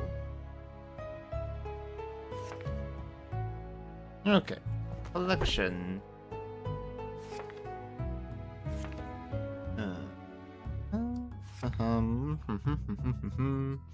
That is sure to make you the victor of any summer water fight. The water bomb. Potion that is sure to make you the true victor of any summer water fight. Blue. Delicious drink. And for now, very well. Step away from the table and glance over your recipe book. Build new potions here you discover. Perhaps you should come back and try to fill it out later. I impressed Elizabeth. So, I see. Is there still more? What's that smell?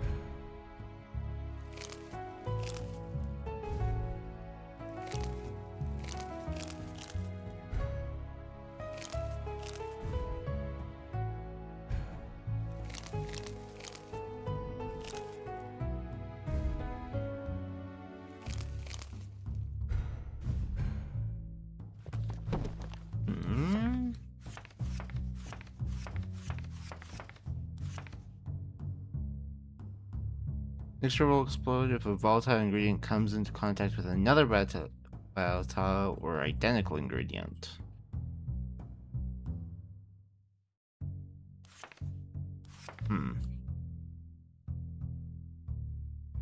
Okay.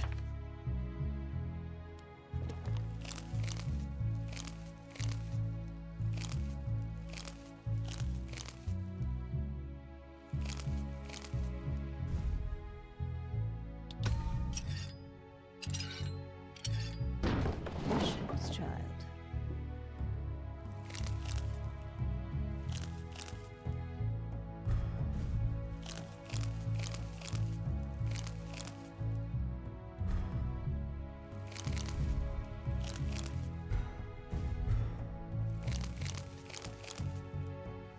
I think I have everything. I'll be off then. Very well. You know, when I first saw you, you seemed rather intimidating. Almost like a taller Victoria. Oh, really? That's quite a compliment. Victoria is a formidable warrior. Yeah, well, I realized quickly that you're nothing like her. You seem tough on the outside, but one can't scratch the surface much before realizing you're quite soft. I'm soft? Yes. Like a big, glowing jellyfish. Hmm.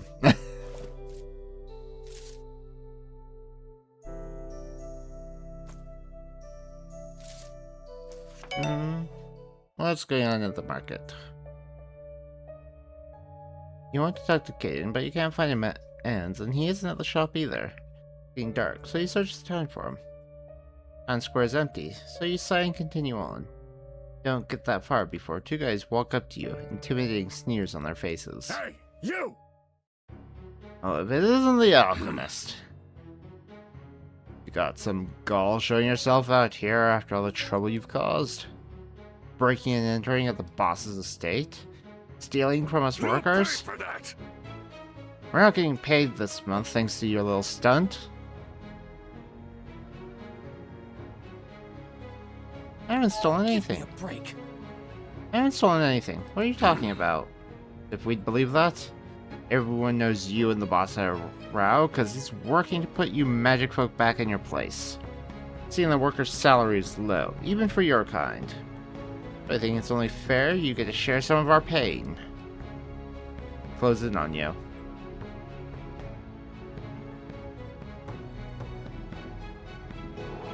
Bye! You turn on your heel and run. You're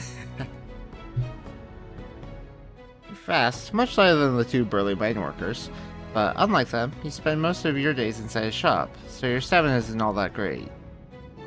Right when a big hand clamps down on the back of your shirt and you feel yourself getting lifted off the ground, like you weigh nothing, the men's laughter ringing in your ears. Look at this scrawny thing. So you can outrun us. Huh. Now it's time for us to have some fun. You instinctively curl up, waiting for the strike. When the blow lands, it isn't on you. What the hell? You let out a yell when you suddenly fall, lying in an ungraceful heap on the street, wincing. The goons are laying in the dirt around you, out cold. Above them stands a large shape, hard to make out in the dark. Your vision is still swimming, but you feel them help you upright. Cold hands looking you over. Talk to me. How are you feeling? You blink in surprise, your vision swimming into focus on a familiar but glowless face.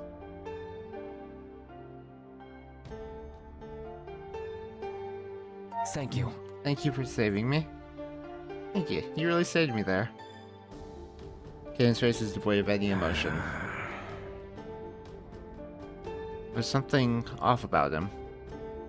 The glow from his markings is dim to the point of not being there. His voice is dull, like he isn't quite there either. It isn't safe here. Let's go back to the shop. You don't argue with him as he guides you back down the street. He doesn't speak another word the entire walk. He leads you back to the safety of the shop. It's quiet. Everyone's already retired for the night. As soon as you're inside, and the door behind you is safely closed, Kaden lets out a relieved sigh. and you watch, stunned, as the color slowly bleeds back into his skin. He winces, as if it is painful. You okay? I didn't know you could do that. Do you need anything?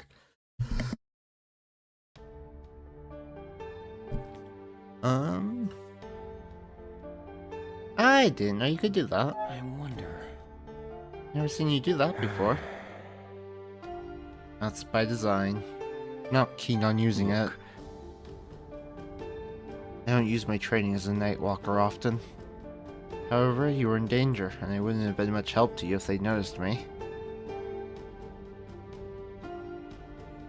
So, what is a Nightwalker? Tell me about... Well, They are a special group of warriors trained to protect the mountains from danger. They tend to do that by staying hidden and gathering information. Ugh. They get their name because one of their key skills is to be able to hide the glow of their inner light.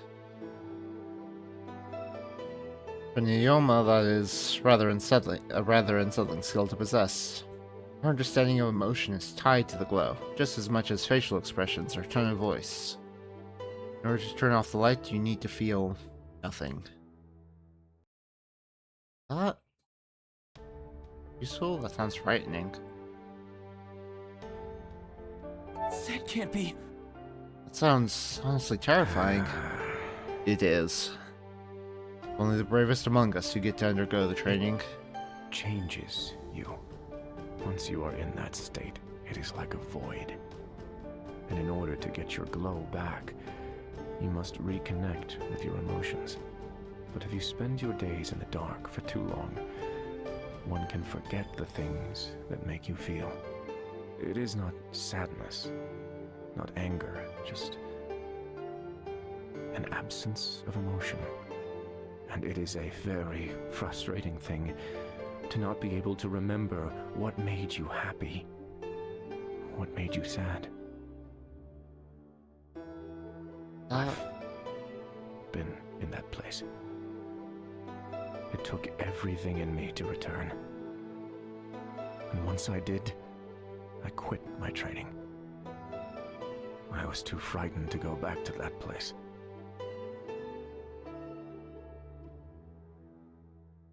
What were you doing outside? What do you mean?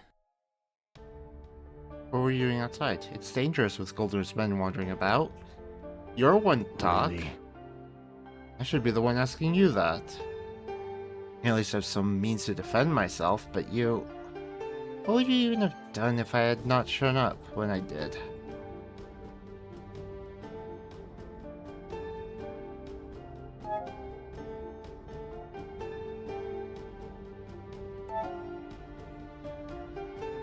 You're right. About that.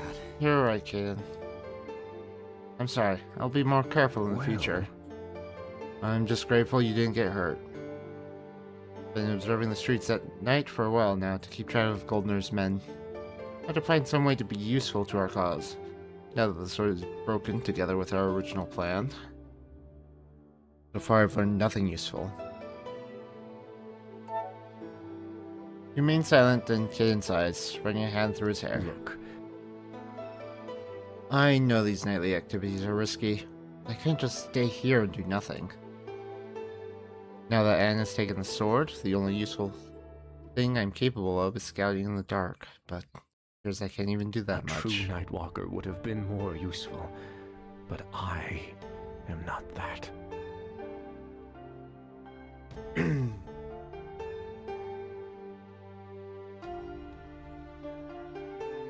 Not useless. About that. You've already done great things for us, Kaden. I would hardly call you useless. In fact, I'm very grateful to have you here helping us. You are our friend. I wouldn't change you for the world. Huh? Thank you. I needed that. May have lost my head a little there. Sorry. It's late. We should get some rest and continue our mission tomorrow with fresh minds. I'll be here if you need me. Good night. Two of you part ways to go rest. To hide behind a smile It's such an odd topsider phrase. I never quite understood it. But I think I might get it now. That's starting soon. Pardon? There are those among my people who wish to hide the glow of their markings. Not to stay hidden, but to hide certain emotions they might not want others to see. Hiding your light takes years of practice. So, some instead burn brighter, latching onto one specific emotion and using that light to obfuscate whatever might really be there. To hide behind a smile. It's interesting to know topsiders do the same thing. I feel oddly attacked right now. Seems like a reasonable reaction. Alright, ads are going. I will step away for just a minute, and we will continue when they're over. Be back soon.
Alright, I am back. I have returned.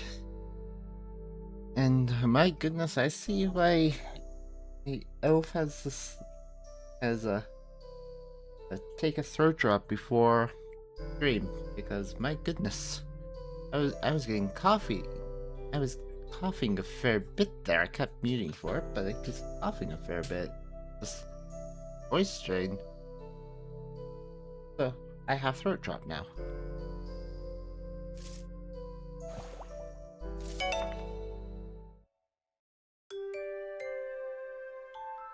Anne's workshop is startlingly quiet when you return. Find the mage not busily welding together new metals, but instead leaning against her desk, reading what appears to be a letter. Letter? No, there. Something wrong? Slacking, are we? What are you reading? What are you reading there, Anne? Hello there, Talon. I didn't notice you come in. It's a letter from my brother. Oh. Informing me that one of my father's associates has gotten a permit for a court mage and insinuates quite heavily that I should give up my foolish endeavor and come settle down. Court mage? Your father is nobility, then. Your nobility. He folds up the letter and throws it on the table He's dismissively. an idiot if he thinks I'd settle for a life as a pathetic court jester. But you've got to admire his tenacity. I didn't think his couriers would be able to find me all the way out here. Court jester. Father's associate. Brother. Oh, was it father's associate? Not. There's a log button, right? Yeah. Oh, one of my father's associates. Okay. Reading comprehension. What's that?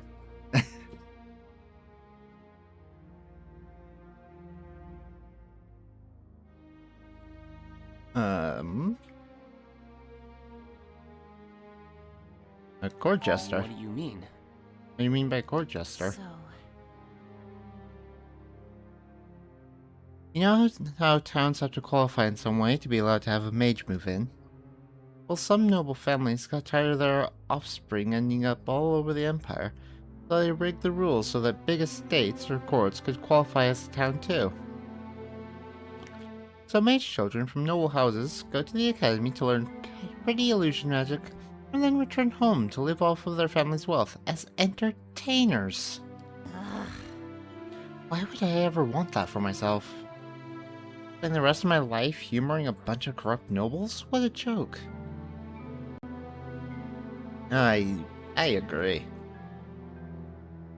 Father's associate. Tell me about... Tell me about your father's associate. When you frame it like that, it sounds rather sketchy. Oh, that's because it is. I love my father dearly, but I'm not a fan of how he uses our family's power to bend the rules to his will. Your brother? You have a brother. actually, I have two, actually. Older brothers, both of them. We don't get to see each other much for obvious reasons. But Marcus likes to write to keep me up to date on the Hoffland family's latest shenanigans. What about your parents? What about your parents? Don't they write to you as well? so... Your father's too busy playing politics to spend much time on family matters. Does send the occasional extravagant gift as a way to mend the tear. She chuckles and taps at the gemstone brooch holding her tie together. And my mother and I have a complex relationship. We don't talk much. Tell me Your father is a politician. It is his passion. The Hoffland family has always held high standing among the elites of Eridus. My father's ideals have been shaping the entire region for a generation now. Eridus has a history of being rather conservative in its views on magic. My father changed that, tipping the scale towards a more open approach. He's done amazing work, but I excuse him for being a rather absent parent in my life. He would never have been happy if he'd had to put that part of his life behind him. Sounds like a great father. It must have been hard. You have your own lobbyist.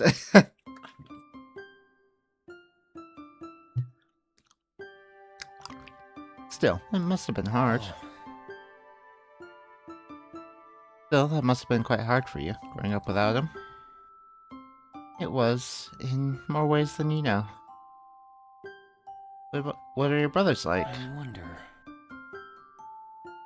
So... Ryan is the eldest. He's been following my father's footsteps into politics. I honestly don't think it suits him. He's too gentle for that type of work. Doesn't matter though, since he's the heir and is going to be set for life no matter how his political career goes. He got married last spring. I've never met his wife, but Marcus writes that she's sweet, so I'm happy for him. Marcus is different. Easily excitable, but with the attention span of a small fish. My father is a patient man, but even he's growing tired of Marcus never sticking to with anything for more than a day. The one thing that does seem to keep his interest, though, is keeping in touch with me, which I appreciate. Let's talk about something else.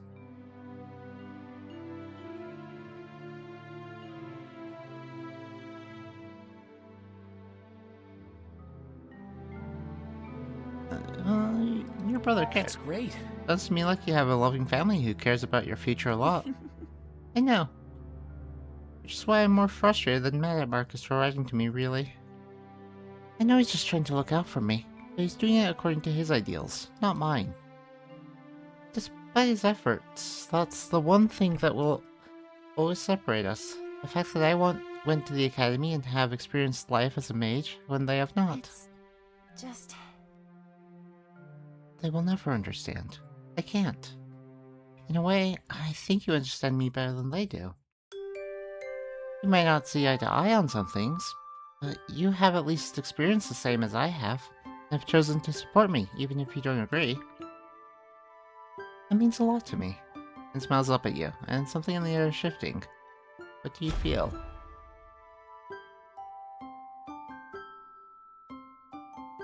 Into this relationship and other potential romances?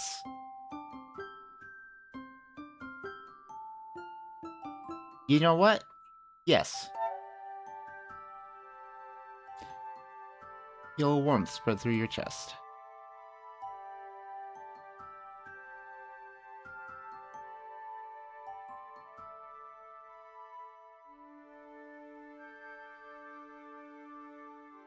I feel the same. So, I feel the same way. You speak softly, eyes downcast, and when you look up again, you find to your chagrin that Anne has returned to her desk and gotten back to work. What was that? Oh, never mind. I just got a good idea. You have time to help me move those boxes over there. I have a new experiment I want to try out. Sure. I can do that, no problem. Probably. For the next hour helping her move stuff around the workshop. Mime. There was other stuff I wanted to talk about. About the forest. I'm truly sorry. Caden, you know I don't blame you for any of that. But your home, I destroyed it. Took it away from you. I can never repent for... Sure you can. We're all here because we're trying to fix things, right? Even so, I'm still sorry. Oh.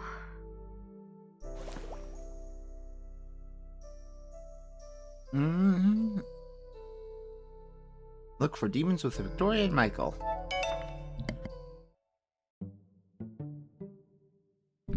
Victoria is already waiting for you and Mime when you leave the alchemy shop, and she gives you a curt nod when you approach. Are you two ready? I mean, as ready as someone can ever be going on a demon hunt.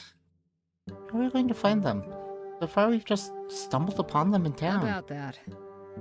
Normally, we'd ask around. Demons have a habit of leaving a trail. But given how anxious the townsfolk are, we better start with simply patrolling the area. Demons nearby? Either you or I should be able to pick up on it. Gotcha. Well, let's go on patrol duty then. Mind if I tag along? Michael comes out of the shop, wearing his usual lazy grin, and Victoria glares at him suspiciously. Michael, I swear. Just what are you planning? Nothing too nefarious, I can assure you. I thought I might lend a hand and sate my curiosity as to how a former demon huntress works. You could call it a personal interest for self-preservation. If I tell you no, then you're just going to follow us around anyway, correct? Sure thing. You know me so well. Fine. Stick around where I can see you. I see. Nothing out of the ordinary here. Nothing here either. Everything is normal. Ugh. My feet hurt. Maybe we should take a break. So, Perhaps we should all take a break. I'm I tired. can't believe this. Seems earlier run-in with Ronan has made the remaining demons cautious. They won't just mindlessly attack like before, leaving us without any leads. Really?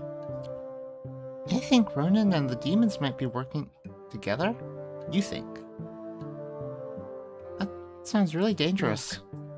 I've never experienced demons working together. They are vengeful creatures, only out to fulfill their own sick desires. Oh, really? Shows just how much you know about spirits, then.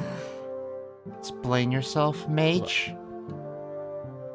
Demon is just a term we in the Empire use to describe a spirit that has lost its way and become distorted. There are, however, many types of spirits in the world. Many who work alone, and some who don't. I wonder. Please continue. Thank you. You see, spirits can generally be divided into 4 different types. First, we have our common nature spirits. They vary in size, but are usually connected to things like old trees or larger bodies of water. Then there is the Fae. Simple creatures, quite reclusive since the Empire once hunted them almost to extinction. Mirages are quite interesting. They're beings created by powerful emotions. They're really powerful and don't possess much agency or will, but the more stubborn ones have a tendency to latch onto the place of their birth. Like an echo lingering in place of great happiness, in places of great happiness or sadness. And finally we have ghosts. The spirits of mortals persist in this world for various reasons. Given the numbers and the style of our interactions with them so far, I would guess the demons we're encountering at the moment used to be I ghosts. can't believe this. That's absurd. Doesn't sound absurd to me. We know if a group of humans had been trapped underground like this. I never said it had to be human ghosts. Are you sure? Creepy. This is ridiculous. Such fairy tales will not help our situation. Do with the information what you will.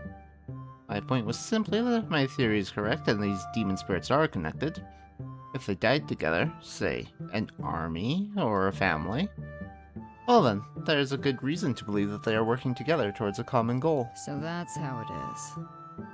And what goal would that be? Not a clue. Of all the... You are the worst. So, We need more information. There's still so much we don't know.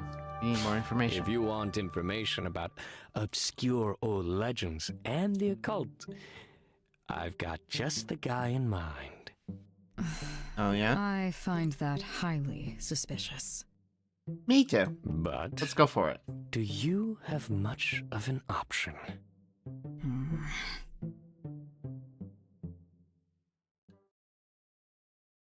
The tavern is fairly empty, so it's early in the day. I swear, Michael, if you brought us here to get drunk, I will... What is this, Michael? Back for another story? It's a bard. You saw him before. Stranger Ben walks up to your group, his thick round glasses gleaming in the candlelight as he glares pointedly at Michael. Seems familiar to I you. might be. We're in a bit of a predicament, and I believe you have just the hints we need to move forward. You know the rules. No spoilers. Ah. You're that bard. Friend of Michael. You. You're that bard. Oh, I remember you. You're the bard who was telling stories to the kids in the town square. Yeah. Ah, yes. I remember you seem to be quite enthralled yourself. I appreciate an attentive audience. I believe we have not yet been introduced. My apologies. You may call me Rune. Rune. I Okay. am a bard who lives to tell stories, and tells stories to make a living. The Guild of Bards is an ancient group of performers and storytellers. They guard over many of this world's greatest secrets. Yeah, I would say so. Getting them to tell those secrets is the tricky part. Every story can be told. For a price. You don't happen to have any stories about this area? Of Anemone Valley? Anemone? Quite a few, actually. But from the way you ask, I suspect you are referring to something a little more specific. Demons. Rune raises a brow, glancing Michael's way. I see. Are you able to help us? I think I know what you're looking for. But are you willing to pay? I have a bit of string and 2 chestnuts in my pocket.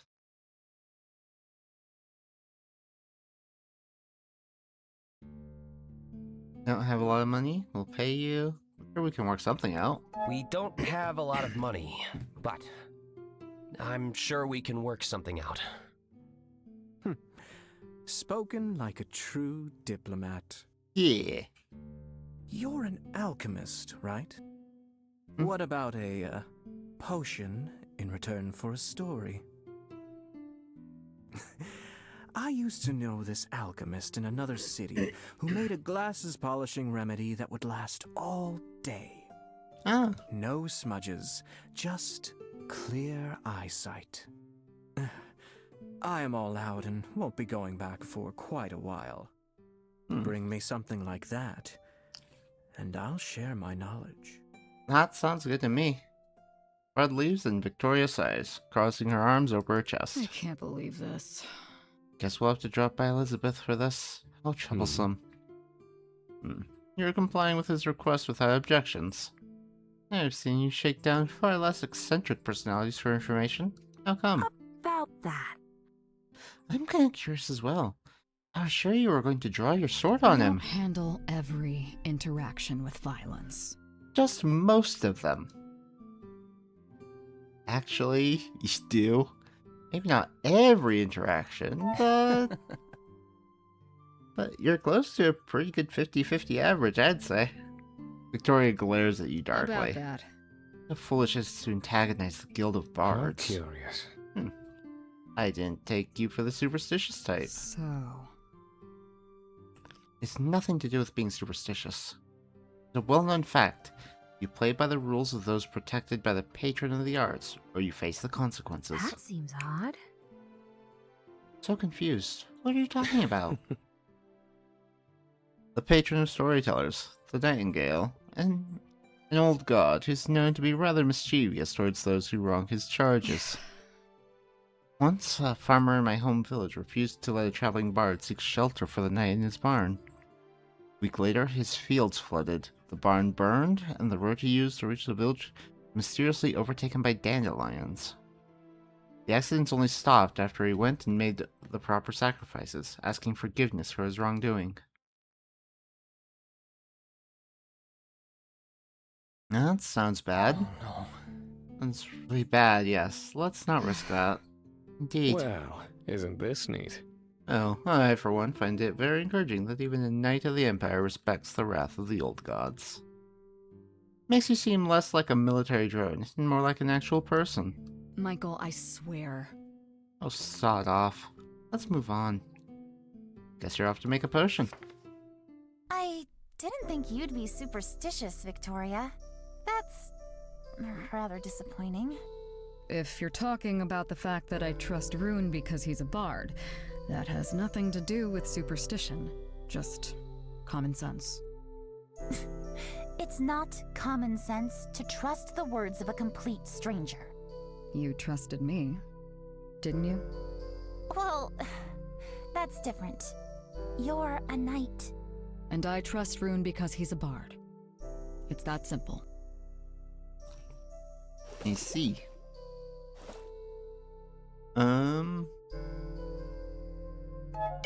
Look for Victoria.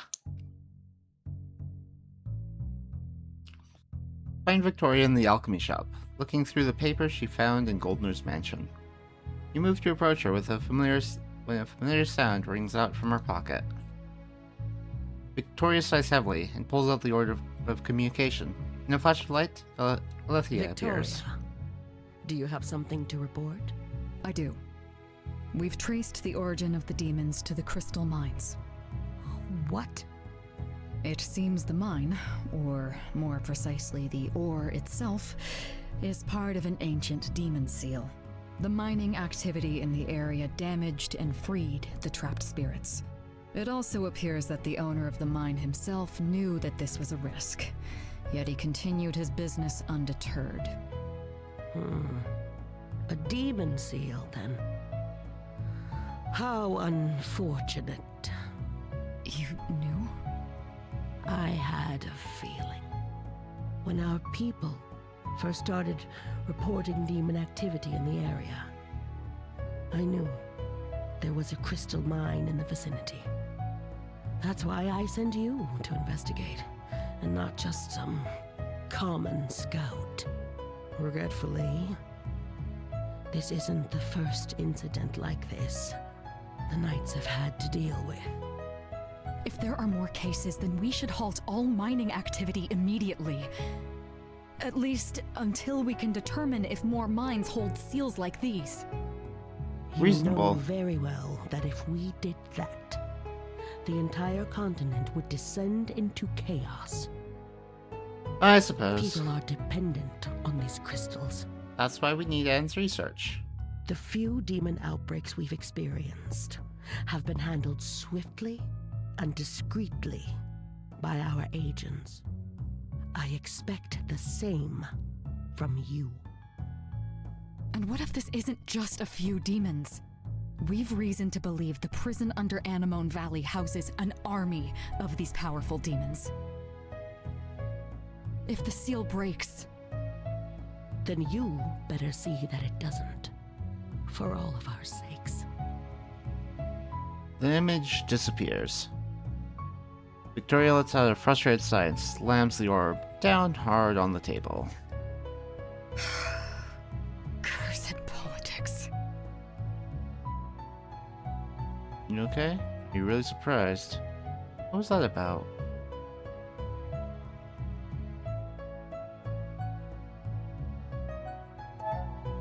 Oh. Victoria? Are you okay? You really should stop eavesdropping. It's my house. Right, but about what you said. About that. You're right, sorry. However, please explain to me what I just heard. Victoria huffs, but is more annoyed with the situation than you at the moment. So that's how it is. It appears that we are not getting any help from the capital for dealing with Golden. What a mess. No doubt Michael's going to have a fine laugh about this.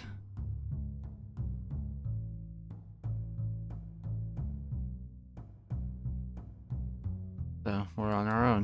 That can't be... So we're completely on our own then.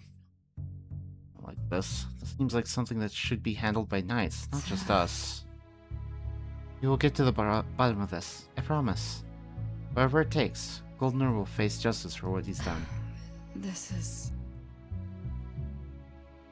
Just what kind of knight would I be if I couldn't even right such an obvious wrong? You witness a rare glimpse of Victoria being vulnerable, and it throws you.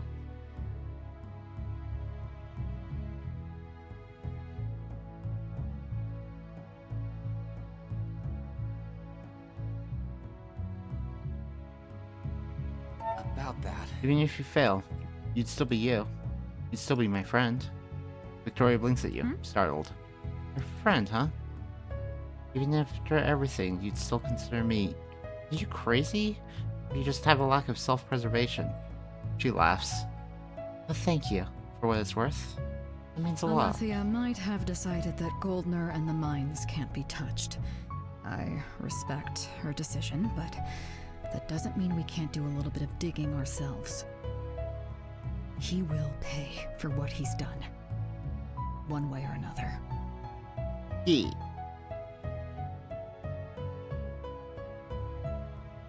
Let's bring him down. About that. He won't get away with this. Victoria smiles at you gratefully. You get up and leave. So, you brought the Alchemist back to life and somehow linked your souls together in the process? How? Mostly by accident, really. I was trying to help and it just sorta happened. Fascinating. If I wasn't preoccupied with my current project, then looking into this spirit resurrection could be another viable option. I'm certain plenty of high-ranking nobles would be interested in procuring such research. However, I suppose the side effects might be too much, even for them. Side effects? Oh, wait, you're talking about me? Gotcha. I mean, it would be interesting. People and spirits having kind of a symbiotic society, and everyone has someone that they're bound to. It would be interesting. Not sure if it would be good, but it would be interesting. Welcome back. Hello there. What can I help you with? I need to clean some glasses. So, I've got an odd request. A cleaning potion that keeps a pair of glasses clean all day. How curious. That is indeed an odd request. I thought you were hunting demons. We'll get there. About that. Well, that's the plan, yeah. But we need this potion to get to that. Running errands for someone, are we? Seems like the job of a hero hasn't changed much since my youth. Such a specific request, though. This is most curious.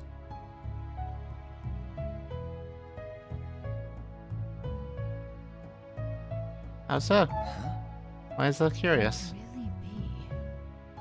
Because I actually know just such a remedy.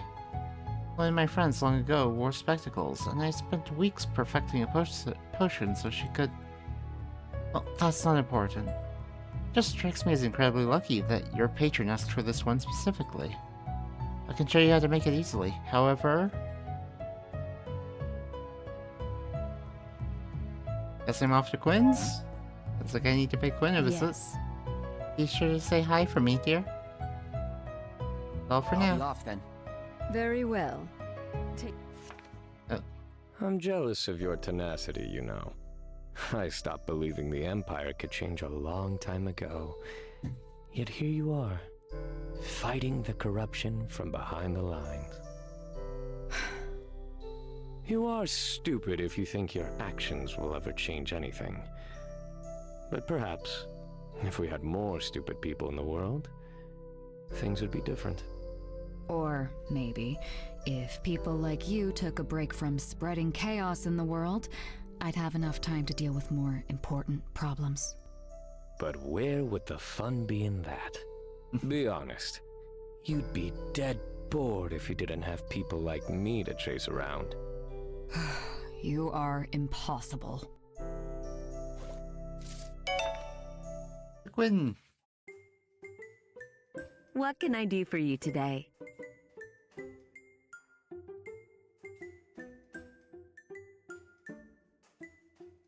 About the forest. So, about the wilted forest. Anne has already filled me in on the failed ritual. Quite unfortunate, but explains the results I got from the soil earlier. Life of the forest was simply sucked out, and the earth was left barren. Afraid nothing will grow there for many years to come.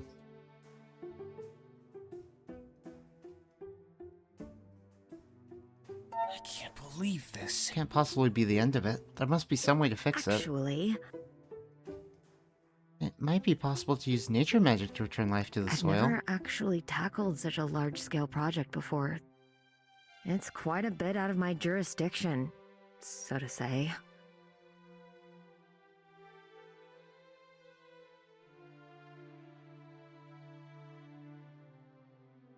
That's great. If there's anyone who can do it, it's you, Quinn. I'm sure of it.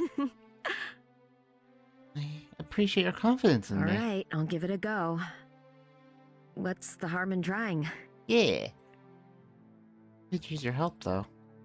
There's some alchemical potions I'm familiar with from back at the college that might speed up the process. I'll help. I'll do it.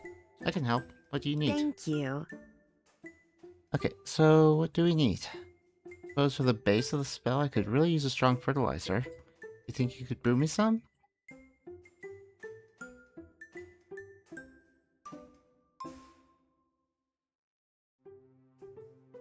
Fertilizer? Fertilizer? Sure, I'll see what I can do. Hey, did you think I was going to ask you for something more spectacular? Plants are simple things with simple needs, which is why I find them much more agreeable than humans. Just swing by whenever you have the potion, then I'll get started. Elizabeth sent me after supplies. Sent me for more supplies again. We're making another potion. What do you need? Let me see what she needs. Looks through the list and frowns. Getting some interesting orders from you lately. Some of this, but I'm afraid I just sold my last lilies right before you came in. What did they look like? You gotta be kidding. This. What did they look like? Tell me about... Who bought them? It was a young boy who came by to purchase them. Light hair, red eyes, a general look of lost puppy. Really? Sounds like Kim, doesn't it? Where did he go? Ah, so that's how it is. I'm heading out of town and into the forest. Let's go! Might still catch him if we're quick. Win! Kim! Hi, Kimmy! How's it going? How's your time zone? Worm! Might still catch him if we're quick. That's great. I was quite lucky. I'm sure Quinn won't mind helping us. I mean, Kim. I said Quinn. Let's go find him. Take care. Take care, you two. It just woke up. Has the Arcadia fallen? Somewhat. We found out that the sword that Caden was using to try to repair the seal broke, and that him trying it is what led to the forest dying, so that's a whole thing. We need to make a fertilizer potion for Quinn to help them try to fix the forest. Try to make it better faster.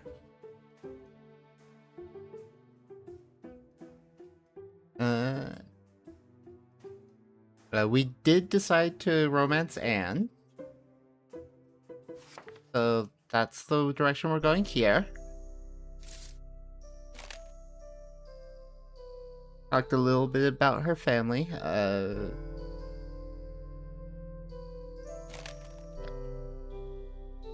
More story at the flower shop before the woods.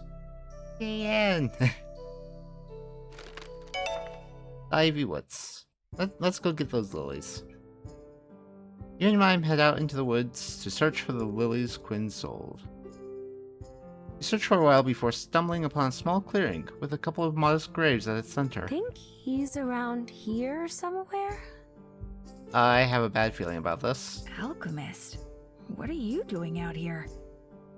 And is this a spirit? Just a baby. He is little Quinn. Why have I called him Quinn twice now? Kim. He's little Kim. Is a spirit? Can't you cast your spell? What? No. They are very similar sounding names. They are. Didn't you cast your spell? That can't be. Didn't you cast your... I did. I think maybe... Oops. Are you sure? Spirits are illegal, right? Is she like the one that possessed Ronan? She's worse.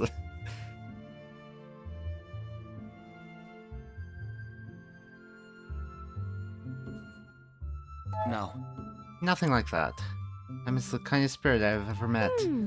I've met 5. Are you sure? I mean, you say that, but... Hear me out. Okay, I promise you. I'm nothing like those demons. I'm a friendly spirit. Kim's face turns a dark shade of red, and he looks away, rubbing his neck. Yeah, I guess... Don't seem like a bad spirit. Thank you. Thank you so I'm much. still surprised to run into you out here. Not many folks come along this path anymore. Really? What are you doing out here? Well, you see, Kim holds up the bouquet of flowers with a sad smile. visiting my parents.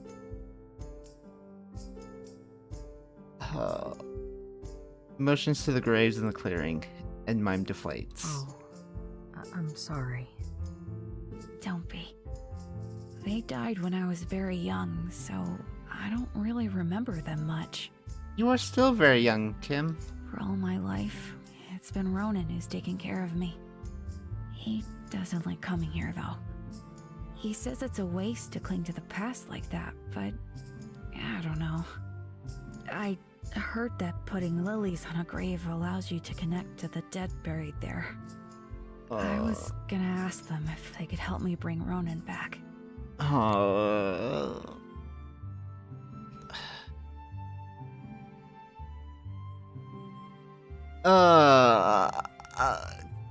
Why?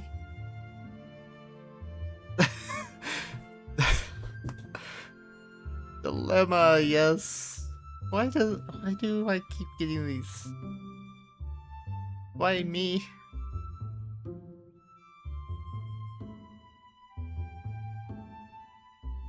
Because? Yeah. I think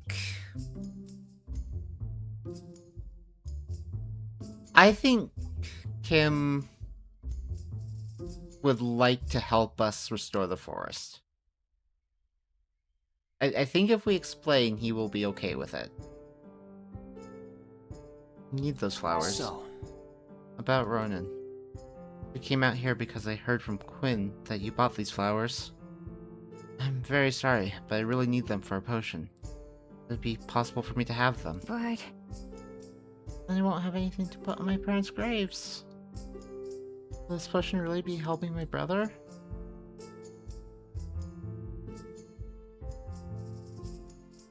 Don't want to ask this of you. So sorry. I don't want to ask this of you. it's okay. You're right. Being silly. You're not being silly. Just flowers after all. Think they can help you find Ronan, then you can have them. Kim hands you the flowers. I'll be off then. I'll be going now then. Please tell me if you find out anything, okay? Good luck on your quest. And it was really nice meeting you, Mime. You too. He rushes off back to town, leaving you and Mime alone in the clearing. Look at the sweet boy, he just wants to help. He does. He is very sweet. Not happy we took the flowers meant for his parents' grave. But we'll make good use of them. We have to know that Kim's put his trust... We have to know that Kim's put his trust in us. We'll give him his brother back.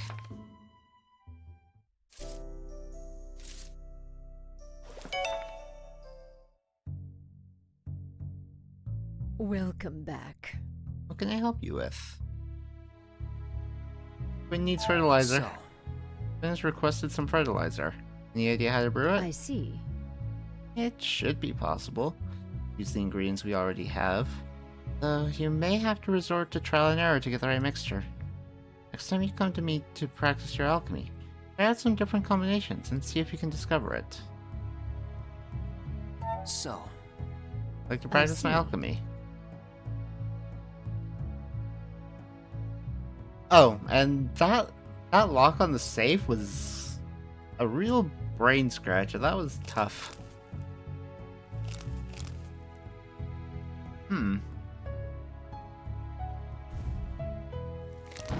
Careful.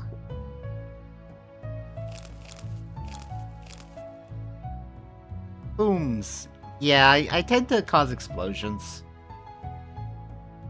Don't really mean to, but it happens.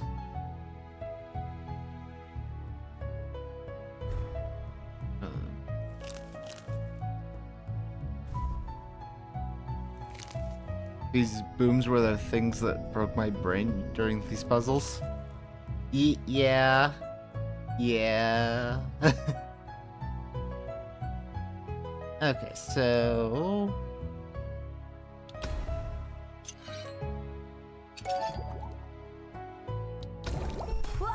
Look at that! Fertilizer. 3 of the stars. Use 1 turn or less.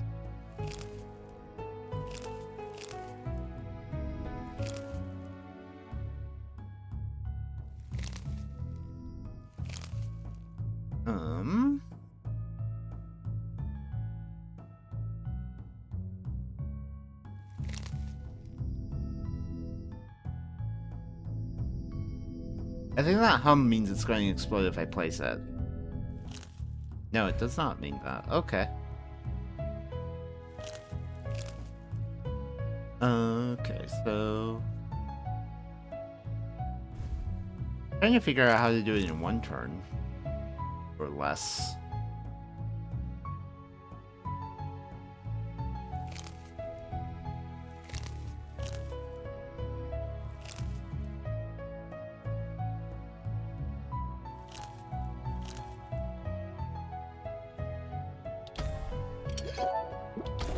I'm There. proud of you, dear.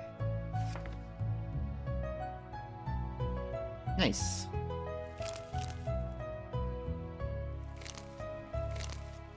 Oh, make something with these.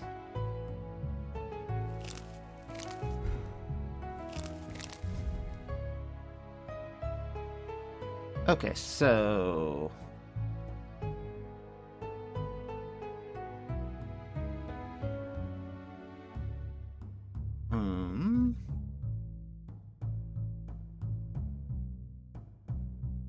Need that.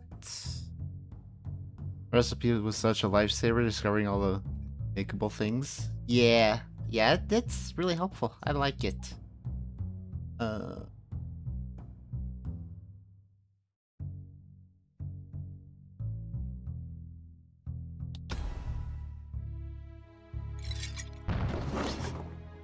What's that smell?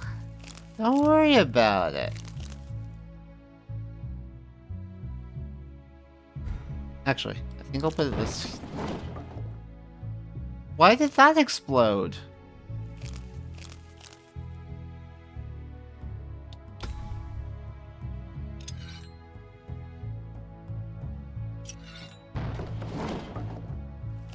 Oh, because of it having the same symbol?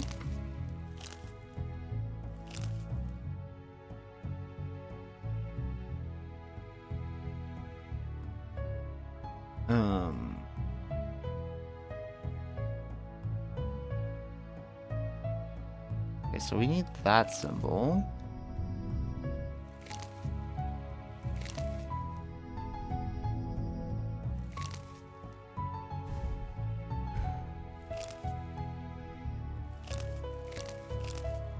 Okay, so that...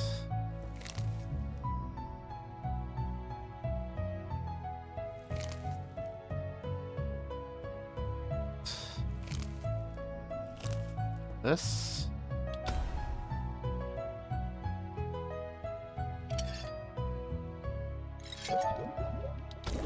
Whoa, look at that! Eyeglass cleaner! The glows don't like to be touched. Yeah, it seems that way. 2 ingredients or less. 1 turn or less. 2 turns and 2 ingredients or less.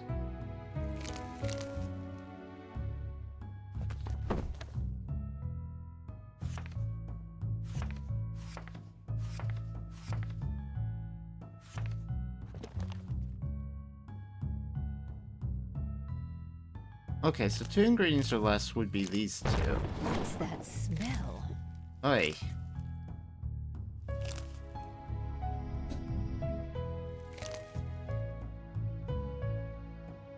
Okay, so it's just the glowing ones.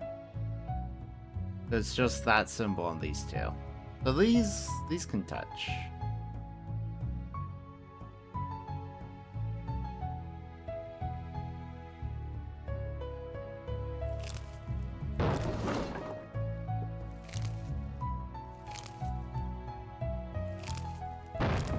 Oops. No?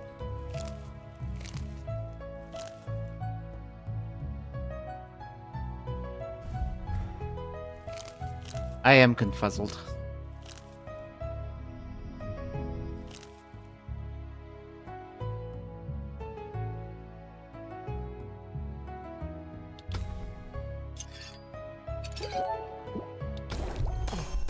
Splendid. Okay. And then 1 turn or less.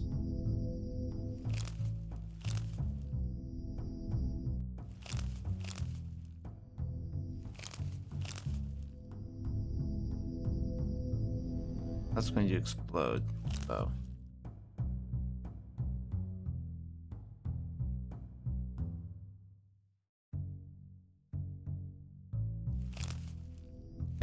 I'll just take a step back. Yeah. Okay. 1 turn or less.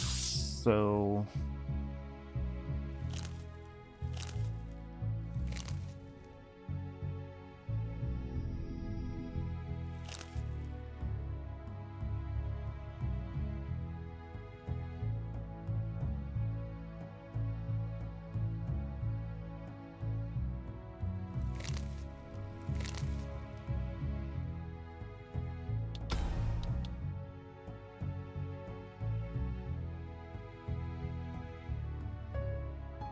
hmm?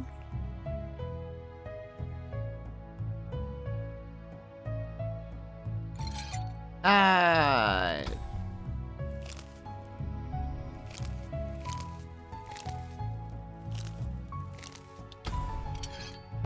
Careful. No?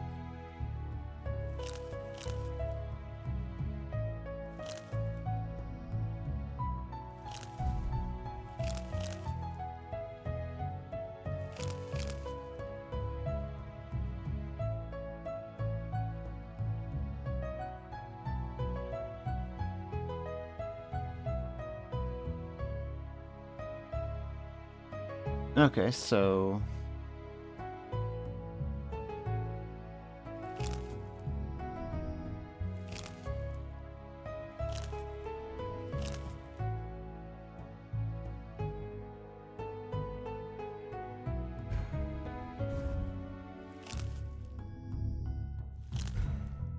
I mean, I don't need to get all the stars, but I want them.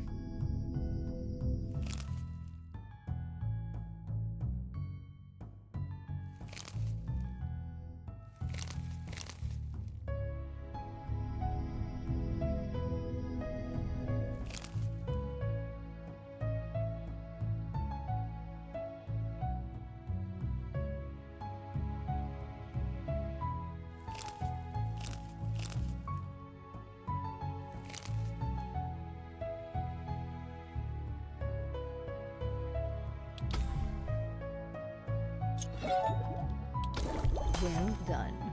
There.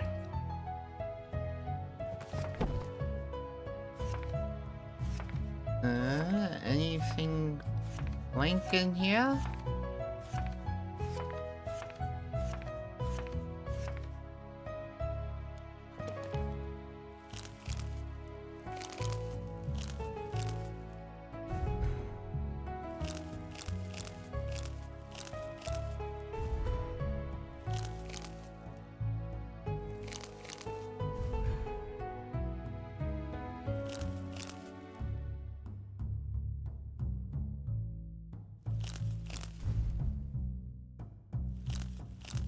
I don't think there's anything I have undiscovered. Well Another done. page in the recipe book. Well done. That should keep us stocked up for a while. Elizabeth looks impressed. You get the feeling if you were to catch her at the right time, she might be willing to share more of her past with you.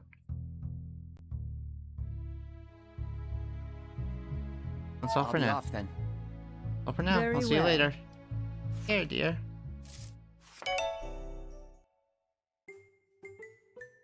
What can I do for you today? I have your potion. I did it. Managed to brew the potion you needed. You rummaged through your bag for the vial and handed it over to Quinn. Oh, this is perfect.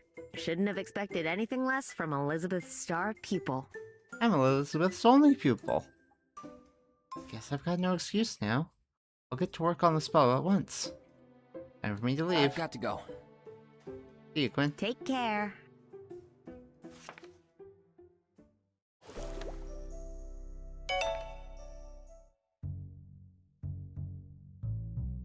You enter the alchemy shop, but don't immediately spot Elizabeth anywhere. How odd. You hear her rummaging in the back and go to investigate. Elizabeth is leaning against one of the crates, staring at something in her hand with a faraway look in her eyes. Oh, hello there, child. I didn't hear you come in. Must have been lost in thought. Yes. I came back here to get some empty vials. Then I found this and I got sidetracked by nostalgia, I suppose. What is that? What? What do you have there? I see. I suppose you've never seen one of these before. An old love charm. Couples used to give these to each other during springtime. The swan and rose supposedly bring good luck and love and fertility. People don't use such things nowadays, of course. It steps a little too close to illegal witchcraft. Just a cheap trinket, though. Nothing magical about it.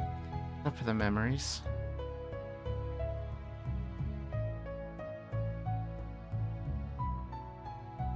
Memories? Tell me about... What kind of memories?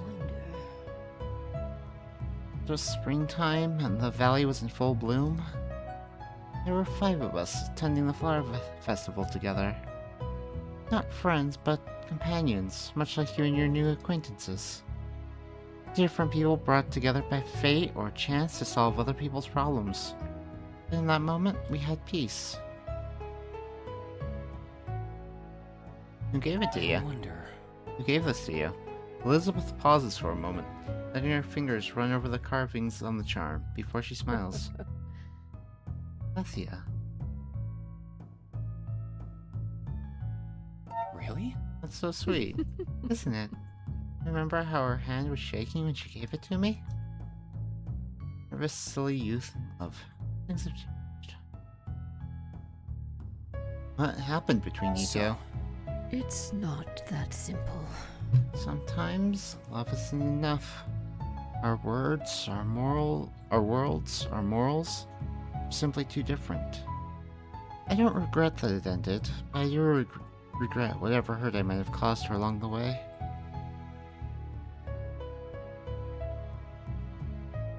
So, I'm sure you tried your best to make the right choices. We all do, right? Hindsight is always so much clearer than the present. But that's life for you. You don't get to live as long as I have without experiencing regret or heartache. I love the memories to keep me company. That is enough for me. about that... Where are they now? If just... I couldn't tell you, I'm afraid. Things happened, and we all scattered to the winds, pursuing our own ideals and dreams, as young people do. I hope they are happy, wherever they are now. So... Do you need help with those vials? Thank you, dear. That'd be lovely. Thank you. Chopper's really looking much better already. All thanks to your hard work. You'd be proud. I did it! Did it. I fetched the supplies. I ran an errand. I went to the store and came back. Oh, that's splendid. Great, let's get to work then.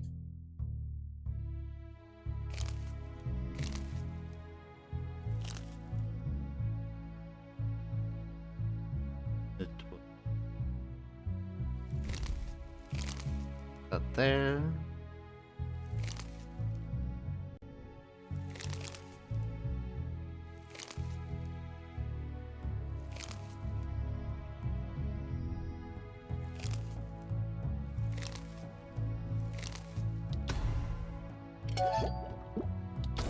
Well done. There.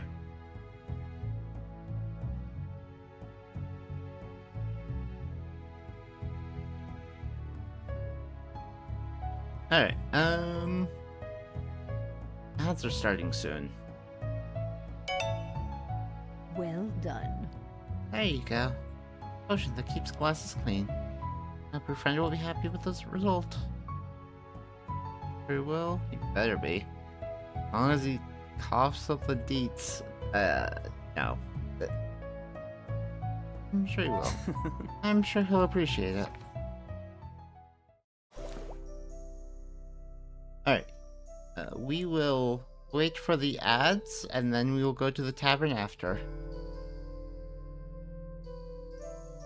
Yeah. I will step away for a minute and be back soon. Bye for now.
Alright, the ads are over.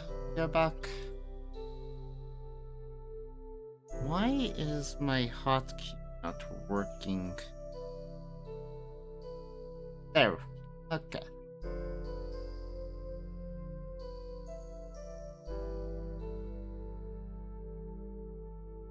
Next is the tavern.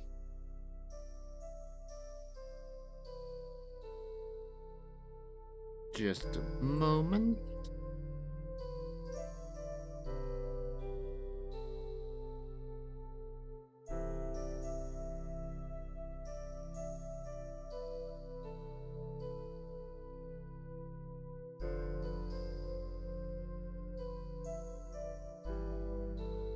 Okay.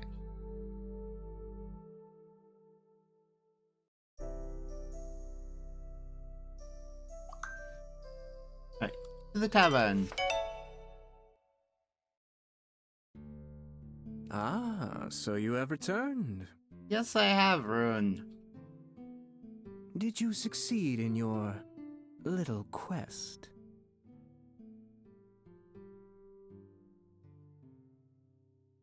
That was a merry chase. About that.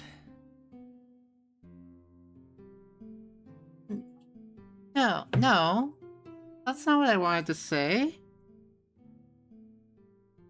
I forgot the purpose of this merry chase about halfway through, but here's your potion.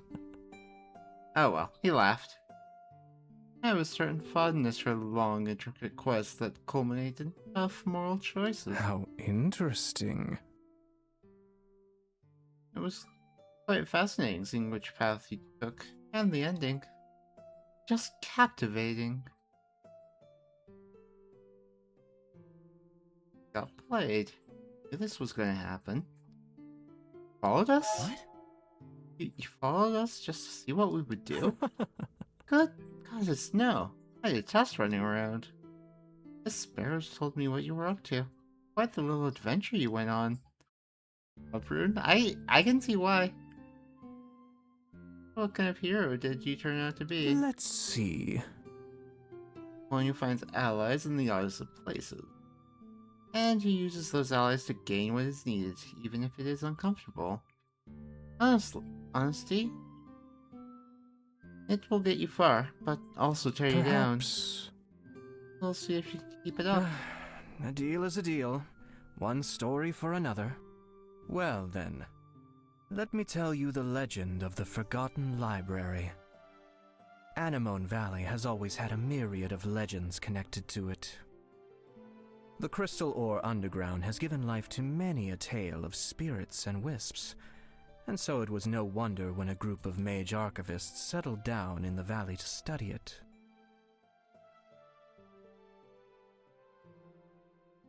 They blended in among the townsfolk, quietly conducting their research, eventually settling down, starting families. For many years they worked in peace, but any great historian can tell you how inevitable the great wheel of time turns peace to war.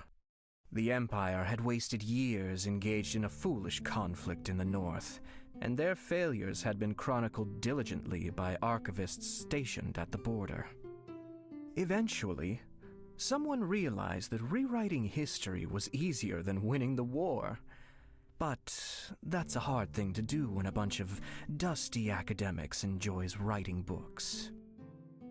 The archivists of the valley recognized what was about to happen and chose to bury their life's work in a secret vault underground. The Forgotten Library. Legend has it that chronicles of history, long since lost to time, remain intact in those sealed halls, waiting for someone to discover their secrets. As for the archivists themselves, they vanished overnight, taking with them all evidence of them having lived here at all. No one has seen them since. A library underground? How would it even be possible to keep something like that a secret? By burying it? If there was one thing the archivists excelled at, it was keeping secrets. Blood and legacy spells were a specialty of theirs. It wouldn't surprise me if only those with the blood of an archivist may be allowed to enter that place. Quite exciting, no? The blood of an archivist? Michael. But that is it for my stories tonight. I think you have all the pieces you need to proceed. Have fun. That... okay, that sounded kinda like... kinda ominous.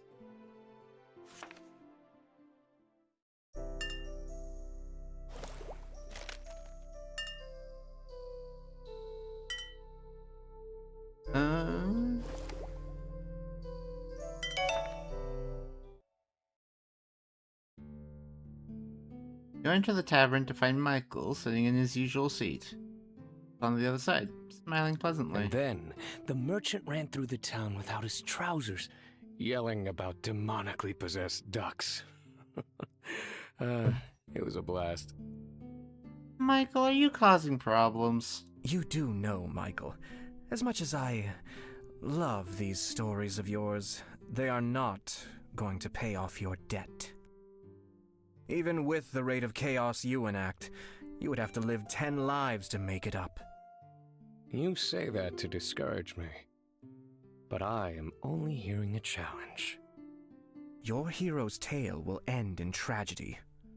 You can try to laugh it off all you want, but the path you're heading down, as someone who begrudgingly still considers you a friend, it concerns me. Why can't you let the past go?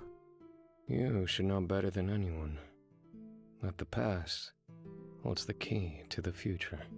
No one can look into the future. Maybe I'll be the first then. Bard lets out a heavy sigh and empties his I glass. pray that what you find won't kill you, or worse, break you. Hey, Rune. To what do I owe the pleasure? Making friends, I see. So, I see you're good at making friends, as per usual. What? Little old me making people mad? Whatever made you think I was capable of that? But in truth, he has every right to be mad at me. Bards have a strict rule of not revealing secrets the listener hasn't paid for in full. The deity is quite adamant about that one. Every story has a proper price, and some can be quite pricey. Might have gotten a little too much for the price I paid him once.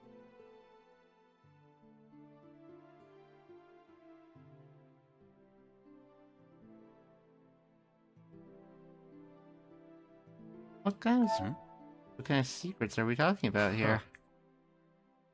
They wouldn't really be worth much if I just told you them, would they?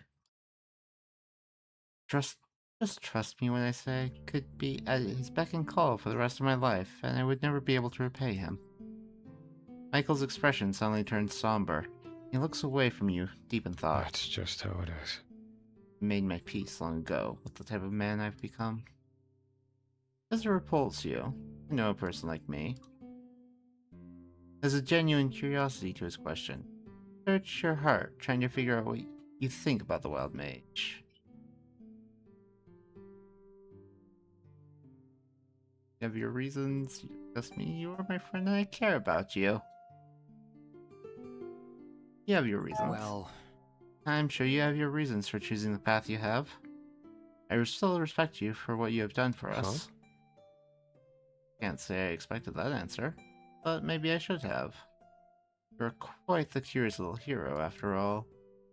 Makes me feel very grateful that it was your adventure I got myself tangled up in. It never discussed me. Kimmy likes Michael, yes. He does seem like your type. Speaking of our dear Bard, did you complete his request? What did you think of his story?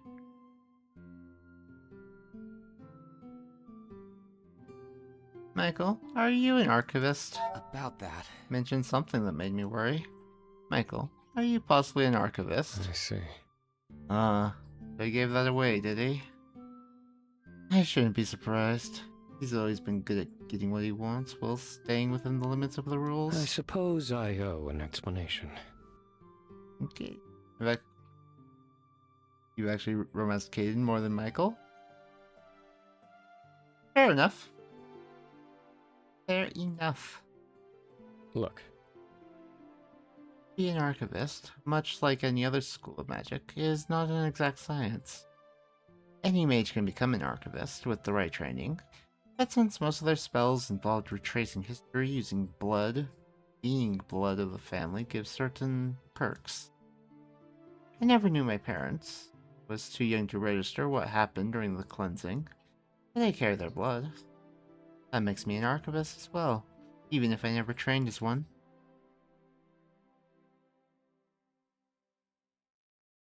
Archivist? Really?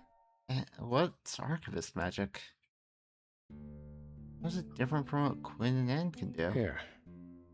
It all depends on the individual mage, honestly. The general theme of archivist magic is that it connects us to the past. Some were able to see glimpses of past events. Some could commune with the dead. Fancy little tricks like that. Usually, spells like that require blood as a catalyst. Another reason why people were wary of them. Your parents? So, You know anything about your parents? There's not much left after the Empire went on their mad crusade against the bookkeepers. I've later learned through others that they were both archivists working together at a research facility outside Eridus. But that is all. Awful. I can't believe this. That's awful. Could such a thing Let's happen? see.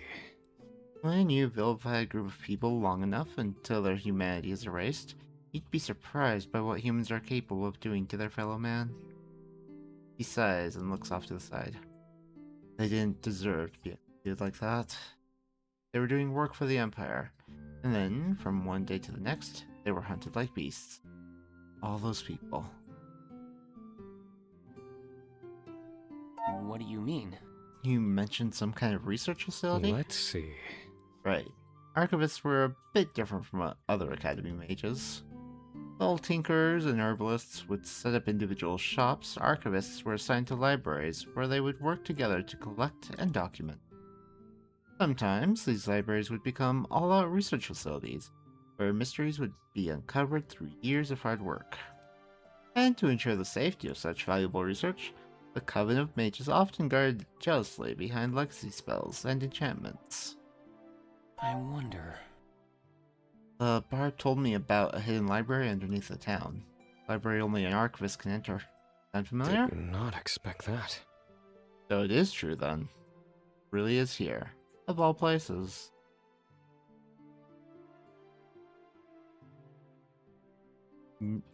Knew? It doesn't sound like you knew. Why didn't you tell us? It's Michael. You expect him to tell you everything. You're telling me I went through all that trouble for a secret you already knew about? To be fair, you didn't pay the guy a lot for the story, so it matches up. First of all, I didn't know the library was here. I had an inkling, which may or may not have influenced my decision to come here. I wanted to learn more about what my parents worked on. After my little dispute with the bard, I didn't have anyone to guide me on where to look.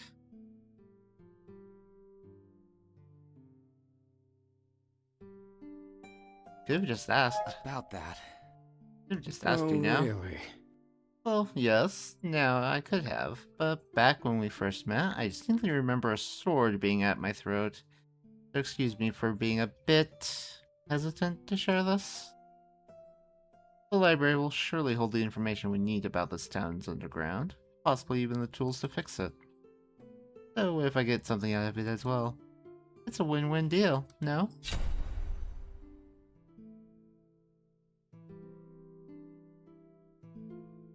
I understand. Okay. I understand why you did that. Let's go and find the secret library, together. Thank you. Thank you for understanding. You leave the tavern.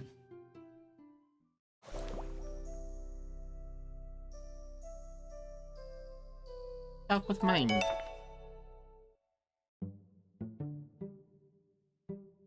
Mime is hanging out in the back alley, sitting on top of a crate, looking up at the clouds passing by. Hey, you. Did you need a moment to calm down too? It's been quite a ride so far, hasn't it? Exhausted.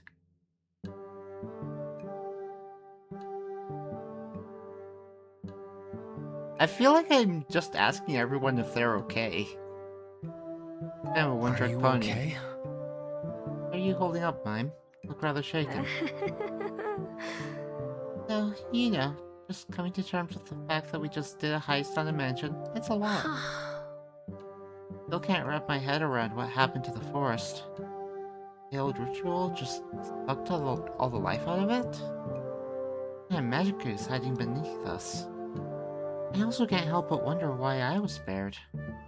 One moment the forest was there, and in the next, I woke up alone. My memory's pretty fuzzy. That's kind of weird, right? Mime, are you the ghost of the forest?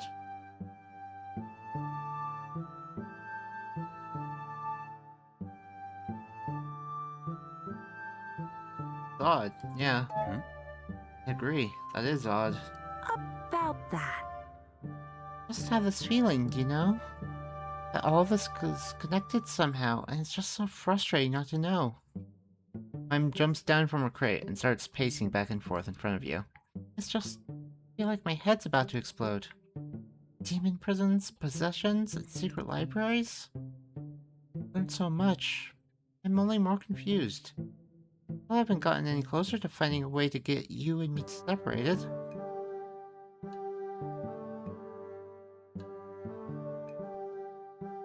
So, You're looking a bit pale there, Mime. Remember to breathe. Right. Breathe. Mime takes a deep breath. He doesn't look any more relaxed. Well... Key to all of this seems to be the spirit locket. I mean, if you can use it to seal demons away, then it obviously makes sense you'd be able to unseal something as well, right? Can't very well go and try unsealing the demons in the locket, though. Victoria would not be happy about that. Wonder if unsealing a spirit is similar to exorcising a demon. I mean, we know that exorcism is bad since people, well, die. But what if there was a way to just gently let the spirit leave? You know, ripping souls into pieces. If we could do that, then there might be hope for Kim's brother, too. No way Ronan's gonna show up and offer to be our guinea pig, though. But you know, I actually have a crazy idea. What is it? what do you mean? What kind of idea? About that. What if I tried to possess you, and then you could try and remove me? That sounds dangerous. Hold on. That sounds really Hear dangerous. me out. We're already bound together, so it shouldn't be much different from what we're already doing. And if you don't want to do it, then that's fine as well. Just thought we might learn something, that's all.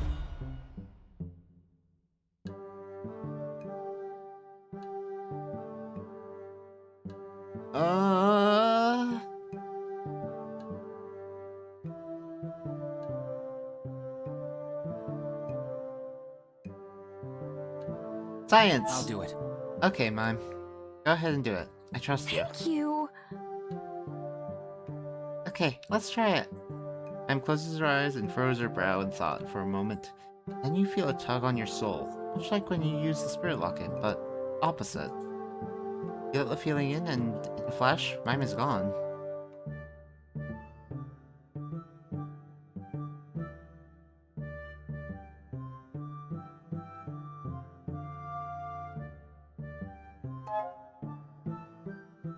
Oh wow, this is weird. The world looks so different when you're tall.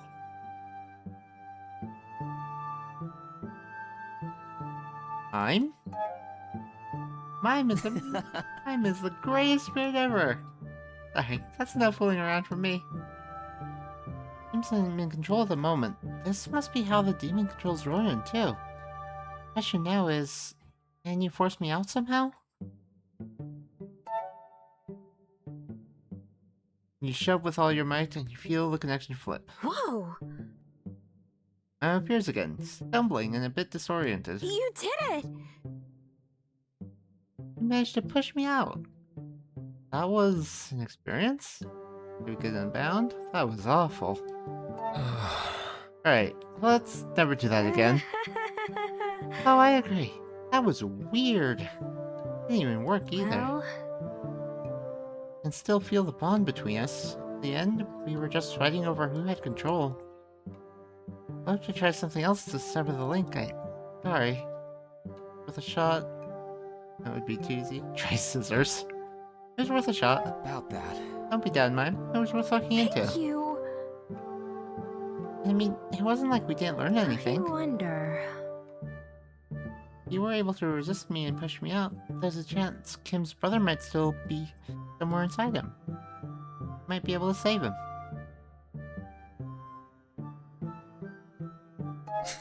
We'll save him somehow and get Kim his brother back. You're the best. We're doing it for Kim, you know, not for Ronan. Screw that guy. You know, Victoria, when you and I met, I was pretty scared. Was? Okay, I'm still scared, but Now that we're all a team working together, I'm not as scared anymore, and I want to help. So what I'm trying to say is, I'm not running away anymore. Mime. I'm glad. We're still not going to have a team name, though. Oh, come on! Poor Mime. Everyone told her no on the team name.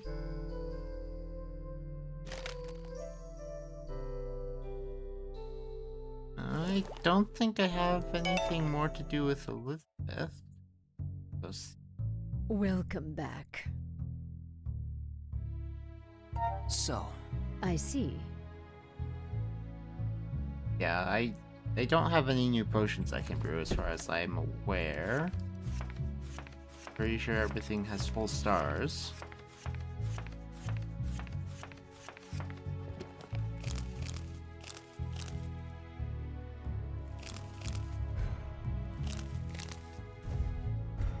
Yeah, I've already got everything I can do with these. I'll be off then. Very well. Ivy Woods. Are you ready to search for the Forgotten Library?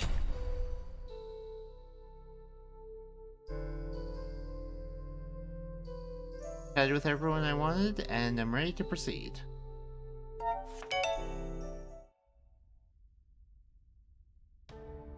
The tunnels beneath the valley are quiet, as you and your companions make your way back beneath Goldner's mansion. So, this story Rune told, can we really trust it? Seems like a leap of faith. Bards do not fabricate stories, they only retell past events. They might exaggerate, but the core elements are always true. Can't believe this. I'm surprised you're so quick to trust this individual. Don't worry about it. If this library really is hidden in these tunnels, it might be our best chance to learn the motives of our enemies. You know. If we can get inside, that is. Turn a corner and the tunnel ends abruptly, a large circular door towering above you. Did he say anything about how to open this? Not really. Just me though, or does that door look familiar somehow? Fascinating. The design does kind of remind me of the wheels of the spirit locket. You think so? Do you think we can open it using alchemy? What kind of ingredients do we need though? Well, isn't this neat? I may have an idea about that. Michael steps up to the door, and with a flash of purple magic, he cuts his hand. Red blood drips down his palm, and he quickly turns to press it into the center of the door. Michael, I swear. What do you think you're... The room shakes as the door begins to glow with a red light. Well, I'll be damned. I just activated the puzzle. It wasn't that difficult to figure out. Now we just need our dear alchemist to finish it up. I got this. This is it. Right, I've got this. Step up to the puzzle.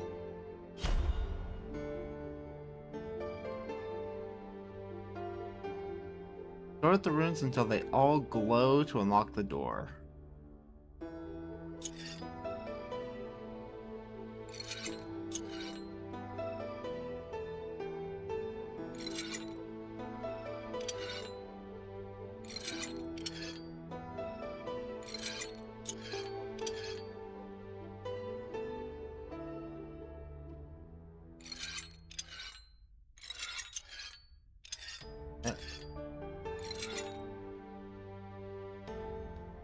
I see.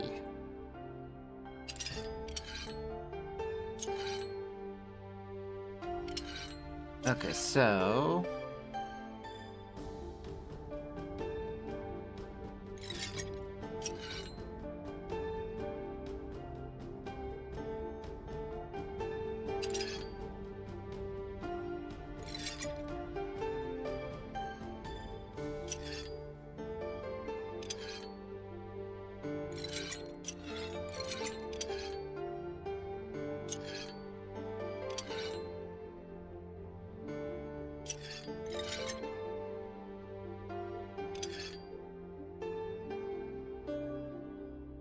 Oh.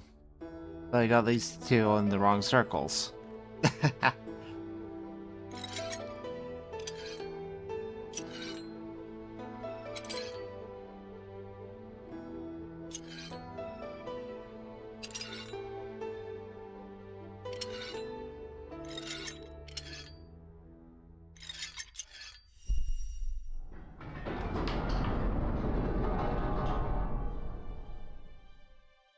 You all stumble down into a dark, musty chamber, the secret door swinging shut behind you. Looking around, you find yourself in a massive library. Everything is covered in a thick layer of dust. As soon as you step inside, ancient magic lamps flicker to life, casting a calm blue glow upon everything. You have got to be kidding me. This is quite the sight. An Archivist collection. It really has survived all these years. Michael speaks softly. His voice is uncharacteristically serious, his eyes taking in the many tomes and scrolls. To think that such a place was hidden beneath this town. I have to report this to Alethea. I'm afraid if you were to do that, Madam Knight, I would have to stop you. Michael speaks with a kind of deadpan seriousness. Makes even Victoria pause. Michael, what's going on? So, you finally show us your true colors. I was wondering when we'd see the real person behind that fake smile of yours. I think I've been fairly upfront about my opinions of your handlers. He has been. This place is a unique collection of our long-lost history. I won't have its location revealed by a military bootlicker who's never had an independent thought in her life. That's a little rude. You...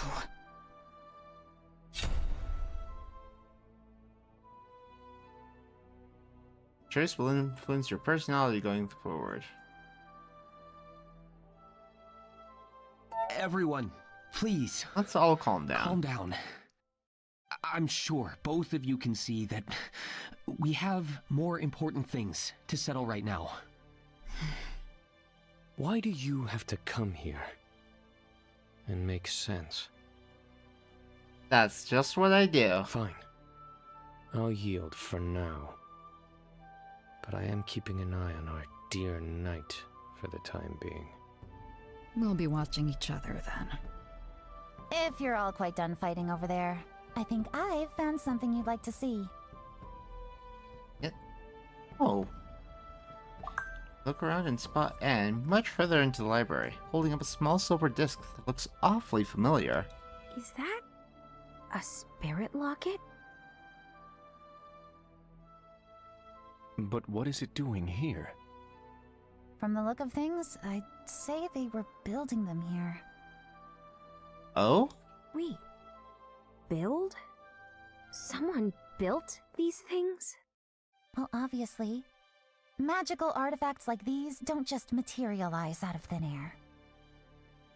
True. You say that, but...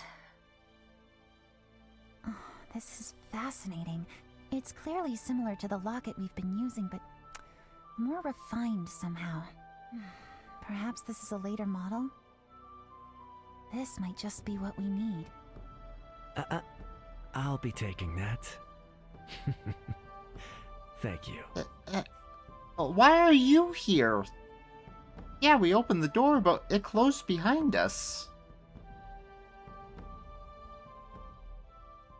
Voice suddenly purrs from deeper within the library. From the shadows, a hand appears to grab Anne's arm, plucking the locket from her grasp. What the? Give that back!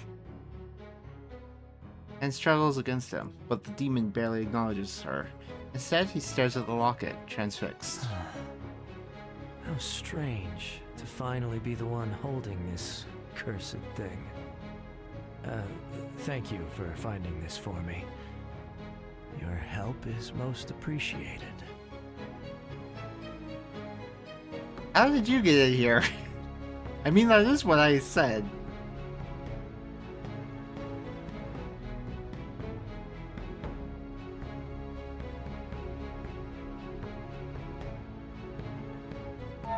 swear, if you hurt her, let her go now. Oh, please. And have her turn around and fry my head with those pretty hands of hers? I think not. Okay, Michael, get him. You people have been getting in my way twice now.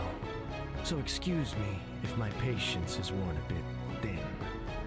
Getting on people's nerves is a specialty of ours.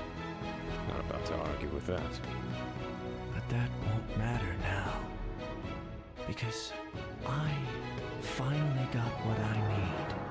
Once I've charged up this locket, my brethren will finally be free.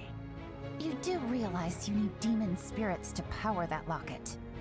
You're going to use your own people as sacrifices? Oh, how very human of you to assume I would be willing to betray my own like that. I'm not like you. And neither is this locket anything like that beaten old prototype you carry around. Care for a demonstration? Points the locket at Anne. It begins to glow ominously. A beam of light shoots out and connects with her chest. Like when you seal away demons.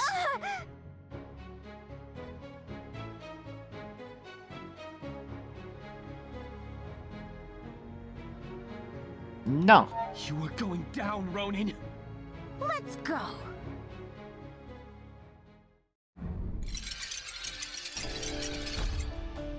Match the pattern to banish the demon. Okay, I need...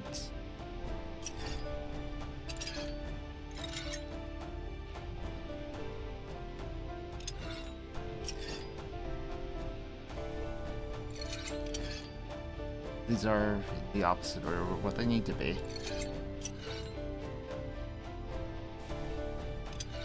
That.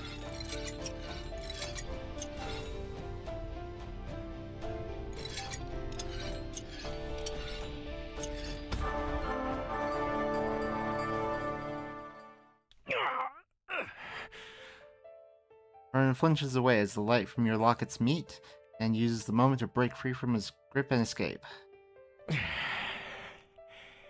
It appears I'm outmatched for now. This thing is running on empty. No matter, I know just how to fill it up. Bye for now, little alchemist. He grins and disappears into the darkness.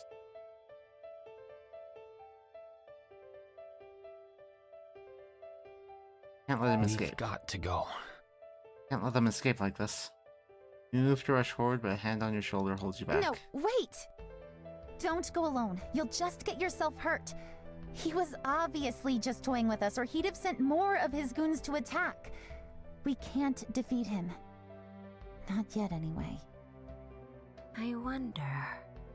Not sure what just happened, though. Can't use the locket to steal this time, but to attack? Fascinating. It seems you were able to finally tap into the demon's souls in the locket. That's good. It will certainly be useful down the line. This is... You alright, Anne? Look a bit pale. I'm fine. Just rattled. I think I understand just what that locket is capable of now. Huh? What do you mean? Actually... That light hit me. Felt like it struck my soul and was pulling it straight out of me. Pulling? What do you mean? I'm pretty sure Ronan just tried to seal my soul away in that locket.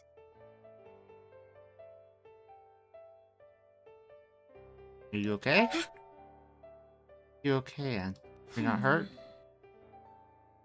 Still have my soul, if that's what you're asking. Yes. It's disturbing, to say the least, though. Disturbing kind of magic.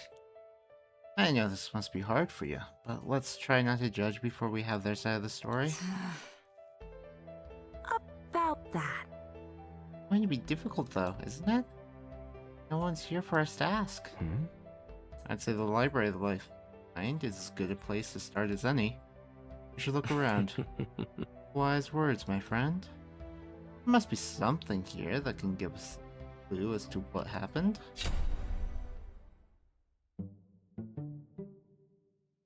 I need to step away for just a moment. I will be back shortly.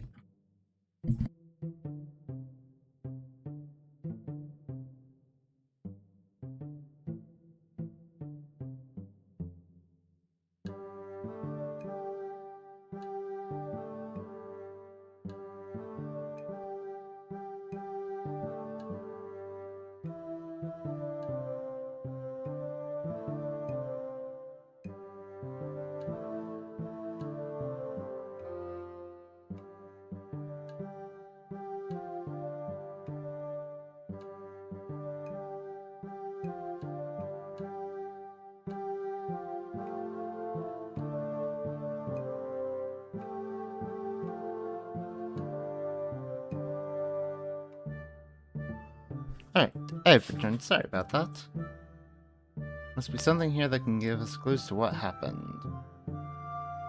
Check the desk or investigate the blackboard. Blackboard. There's a large blackboard on one of the walls, filled with scribbles of half-finished calculations and mysterious runes that might be a foreign language or just someone's really terrible handwriting. At the bottom, a message is written in much neater handwriting. I know what you did, Chris. Or if I find one more fake spider in my things, I'm gonna have Liv weld your boots to the ceiling. Bjorn. Nothing useful here. We should keep looking. There's a desk near where Anne found the spirit locket. Schematics and papers are scattered around, all written in a dry academic tone that's hard to comprehend. Among the dusty literature, your eye is caught by a book with a bright and friendly cover. Huh? A children's book? I guess even stuffy scientists need a break once in a while. You crack open the pages, which are dry and stiff with age, and begin to read. There once was a child with a mischievous mind. He liked pulling pranks on the people he liked. Friends, family, even strangers sometimes, would find him milk in their boots and toes in their tea. And people cursed and swore at the laughing child. Little did they know, something had taken root in his heart. Bitter rage had found a place to call home, and the more they cursed, the stronger its hold became. The hate grew much larger than the boy, and he split down the middle like a nut cracked open. His kin was slain by the cycle of anger they had caused. And in the end, there was nothing left but the mirage. Yikes! Old fairy tales really are something. Let's just leave this here for now, before it gives us all nightmares. You walk among the bookshelves, searching for anything about the spirit locket. Mostly huge tomes of historical records you won't even begin to go through. But eventually, you do find a pile of folders that look relatively new compared to everything else down here. Project Mirage is printed in bold letters across the front. Huh? Did you find something? You open the folder. Most of the writing doesn't mean anything to you. Calculations and schematics strewn across the pages. However, there's one thing you definitely understand. An old photograph. Whoa! Wait, is that Elizabeth?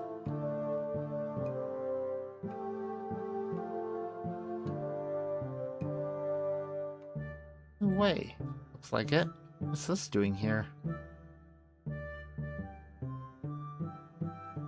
I wonder. An old picture of her doing down here. Hey, and who are those two with her? Well, one's Alethea. I don't know who the third is. The one to the right looks kind of familiar. Mime's exclamation draws the attention of the others, who walk over. My, the old alchemy master was quite the looker, wasn't she? That woman with her. That looks like Alethea. Really? Both of them knew about this place? Yet none of them chose to speak to us about it. Given everything that's happened, why keep it a secret?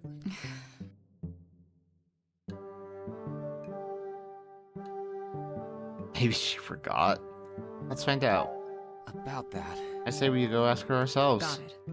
Couldn't agree more. Let's go talk with the alchemist and get to the bottom of this. Outside, the sun has already set, but there's still light in the old alchemy shop.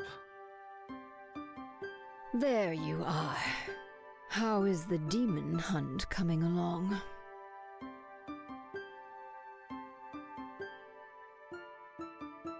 We need to talk. We need answers, Elizabeth, and we need them now. What in the world happened to put such a serious expression on your face? You hand the picture to Elizabeth, and she immediately grows pale. Where did you get this? About that. Found it in a library hidden under the town, among the archivist's collection. I don't understand. That door was supposed to be sealed. How did you? Of course. I should have known.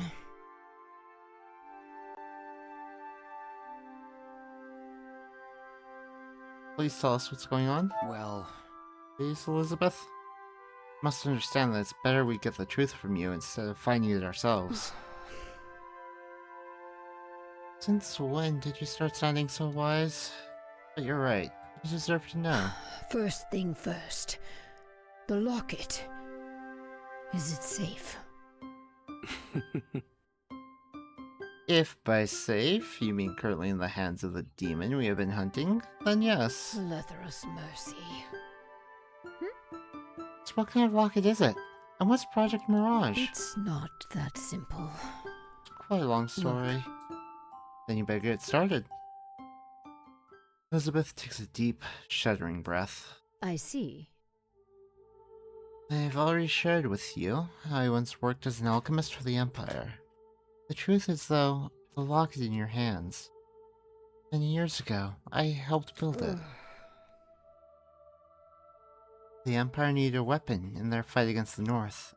Spirit lockets were very effective, but the war dragged out, and eventually the spirits we had used as fuel disappeared. Really? You hunted them to extinction. I wonder. Or they merely found better places to hide. We don't know for sure, but what is certain is that it started a massive arms race, trying to find an alternative energy source for the locket. That's how Project Mirage started. Ancient records showed that when an abundance of emotion is gathered in a certain location, spirit might spring to life. A mirror or mirage. Supposedly, they are brittle things, little shape or form, and dissolve quickly, depending on the strength of the emotion they are born from. Bad feeling lingering in the air. Our goal was to build a locket that could safely trap and preserve a mirage, an alternative to nature spirits. It'd be a near-endless source of energy. The war raging, there's an abundance of rage and sorrow to pick from. We just needed the right tool. That seems odd. Why have I not heard of this? Even if you didn't succeed, it should be in the Academy's archive. Every piece on alternative energy sources in existence. Never once heard about this project. That's because we succeeded. Huh? Pardon? It's not that simple. Liv was a genius tinker, years ahead of her time, and she succeeded in creating a second generation of lockets that was never used in the war. Because mirages are mirrors of human souls, an unexpected feature of the invention is the ability to lock away human souls as well. That seems odd. Well, that is quite problematic. Trust me, I realize. I don't understand why it would make you shelve the project. Human spirit doesn't possess any magic. That's why spirits were dead. Normal human spirits don't. But what about mages? Tense silence falls over the room. If just... Must understand, the Empire was desperate. The people were sick of a never-ending war. She kept getting called back to the capital, and every time she returned, distant. We knew something was coming, and we didn't want to risk this discovery becoming a weapon to be used against the very people who built it. Let's see. So you sealed the locket away. Yes. One lives insistent. I still believe that in a time of peace, the locket might be used for good. So she and the other researchers hid their discovery, locked it away. Many of them were later killed in the Great Cleansing, or disappeared north. I too left my post and decided to set up shop in town to keep an eye on things. I can't believe this. And when demons showed up, you didn't think that it might be related? Lethrus, grant me strength. Demon seal beneath this town is no secret to the Empire. At least not to those that deem important enough to know.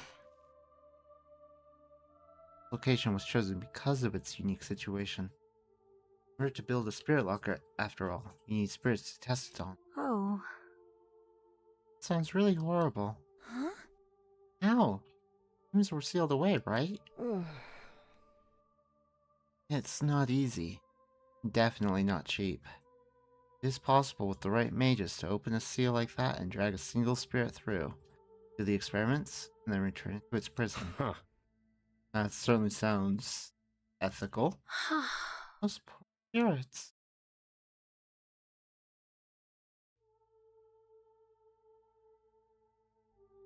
That's awful. Horrible. Poor spirits. Uh-huh. We weren't saying that when they were trying to kill us all. Well... And so, it must have been hard on them. Is it possible that Ronan, or the demon possessing him, is one of those spirits extracted for these experiments? Let's see. It would certainly explain his grudge against us humans. And also know how he knew about the locket and its location. I think this has been his plan all along. Went after the alchemy shop to steal your locket. He thought it was because he was going to use it, but he might have known it was the key to enter the library. Wonder though, how he was planning to get his hands on the blood of an archivist. I see. He was planning on to possess you later down the line. Oh, really? Well, the thought is flattering. Couldn't possibly have predicted that I would show up, could he? Doesn't matter anyway. Things stand now.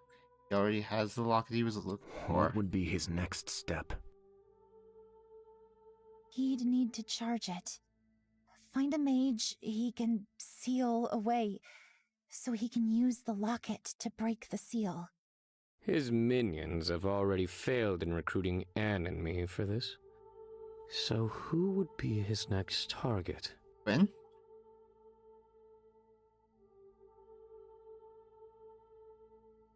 He might be in danger. You have to go warn them immediately. I agree that it is a possibility, but please remain calm.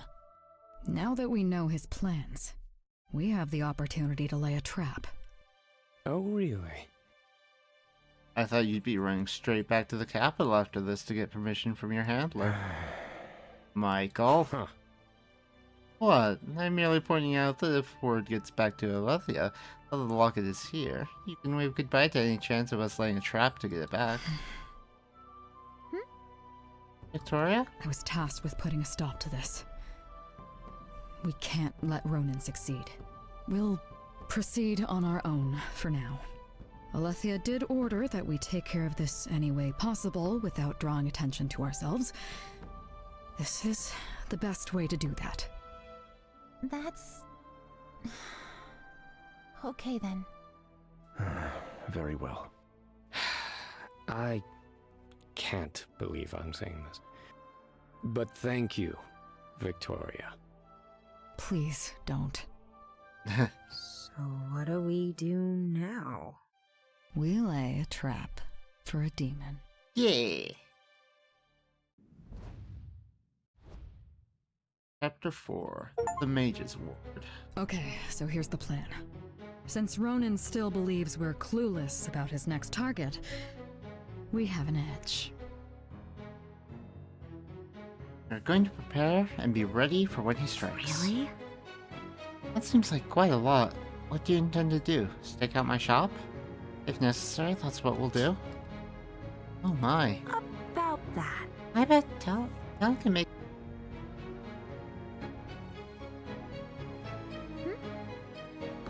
Time for a while, Quinn? Visit Eridus for a few days, then you wouldn't be in harm's way. Absolutely not. I am not going to hide away. What would my customers think if I just up and vanished like that? What about the library then? Can set up a base for you down there? Surely that would be safer. Look. Not like the library is impenetrable. Vern has already proven himself capable of entering it, despite its protections. How curious. Only someone with the blood of an archivist should be able to open that door, correct? How did he get inside? That's what I'd also like to know. There's still much about our demon friend that remains unclear. Maybe we should go and talk with Kim again? Might be able to give us a bit more insight into his brother's behavior. Well, if we could find him, that is. If it comes to us, not the other way around. I agree, it's worth looking into. this is the plan. We'll bolster our defenses, learn more about the enemy, and finally, set the trap. Simple but efficient strategy. Don't worry, I'm sure we'll find a way to complicate things. Why me? Do our best? Right, we can do this. Don't forget the cheese. Aye.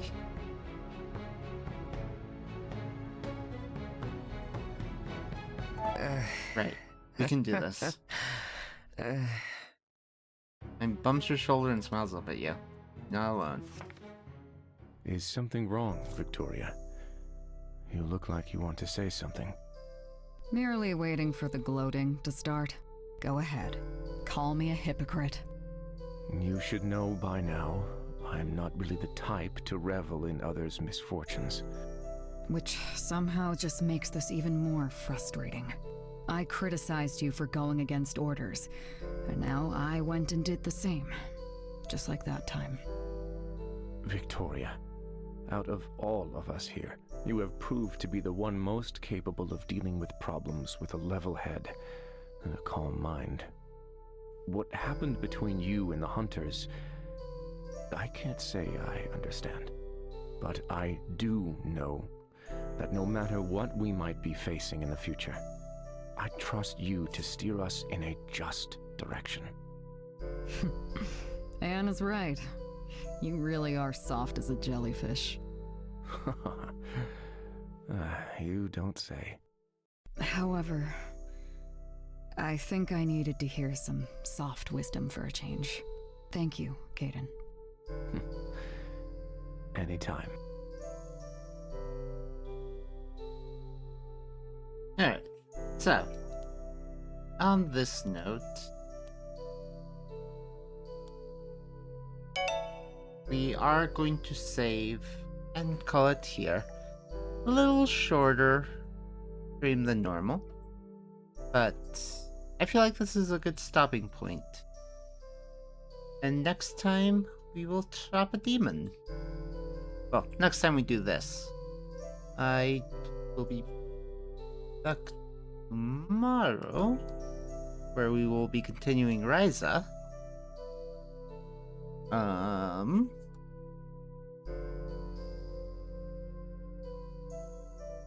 I think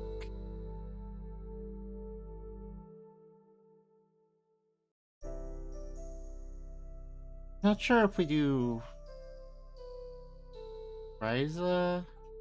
I think we'll do Ryza Monday and Wednesday. And then do a little bit of Chrono Trigger before Terraria stream with Brittany and friends. News ads. We are ending. And then we'll do more Arcadia next Sunday. But as for now, let's see if there's anyone around for a raid.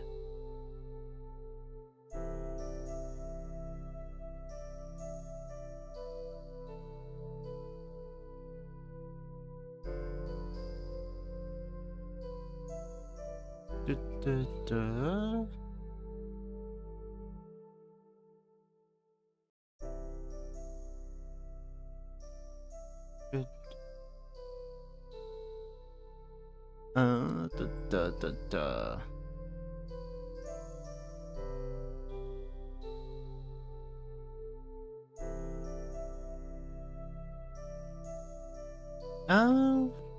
Let's head over to Marigato.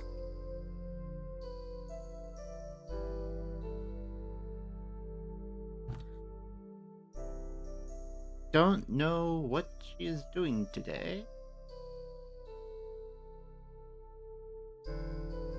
9 hours, 9 persons, 9 doors. Not sure what that is. But we'll go over there. It looks like she's just chatting at the moment. She's pretty early on. Yeah. Thank you for hanging out today. Hope everyone had a good time. I had a good time. And I hope I'll see you around again soon. Take care. See you around. Bye.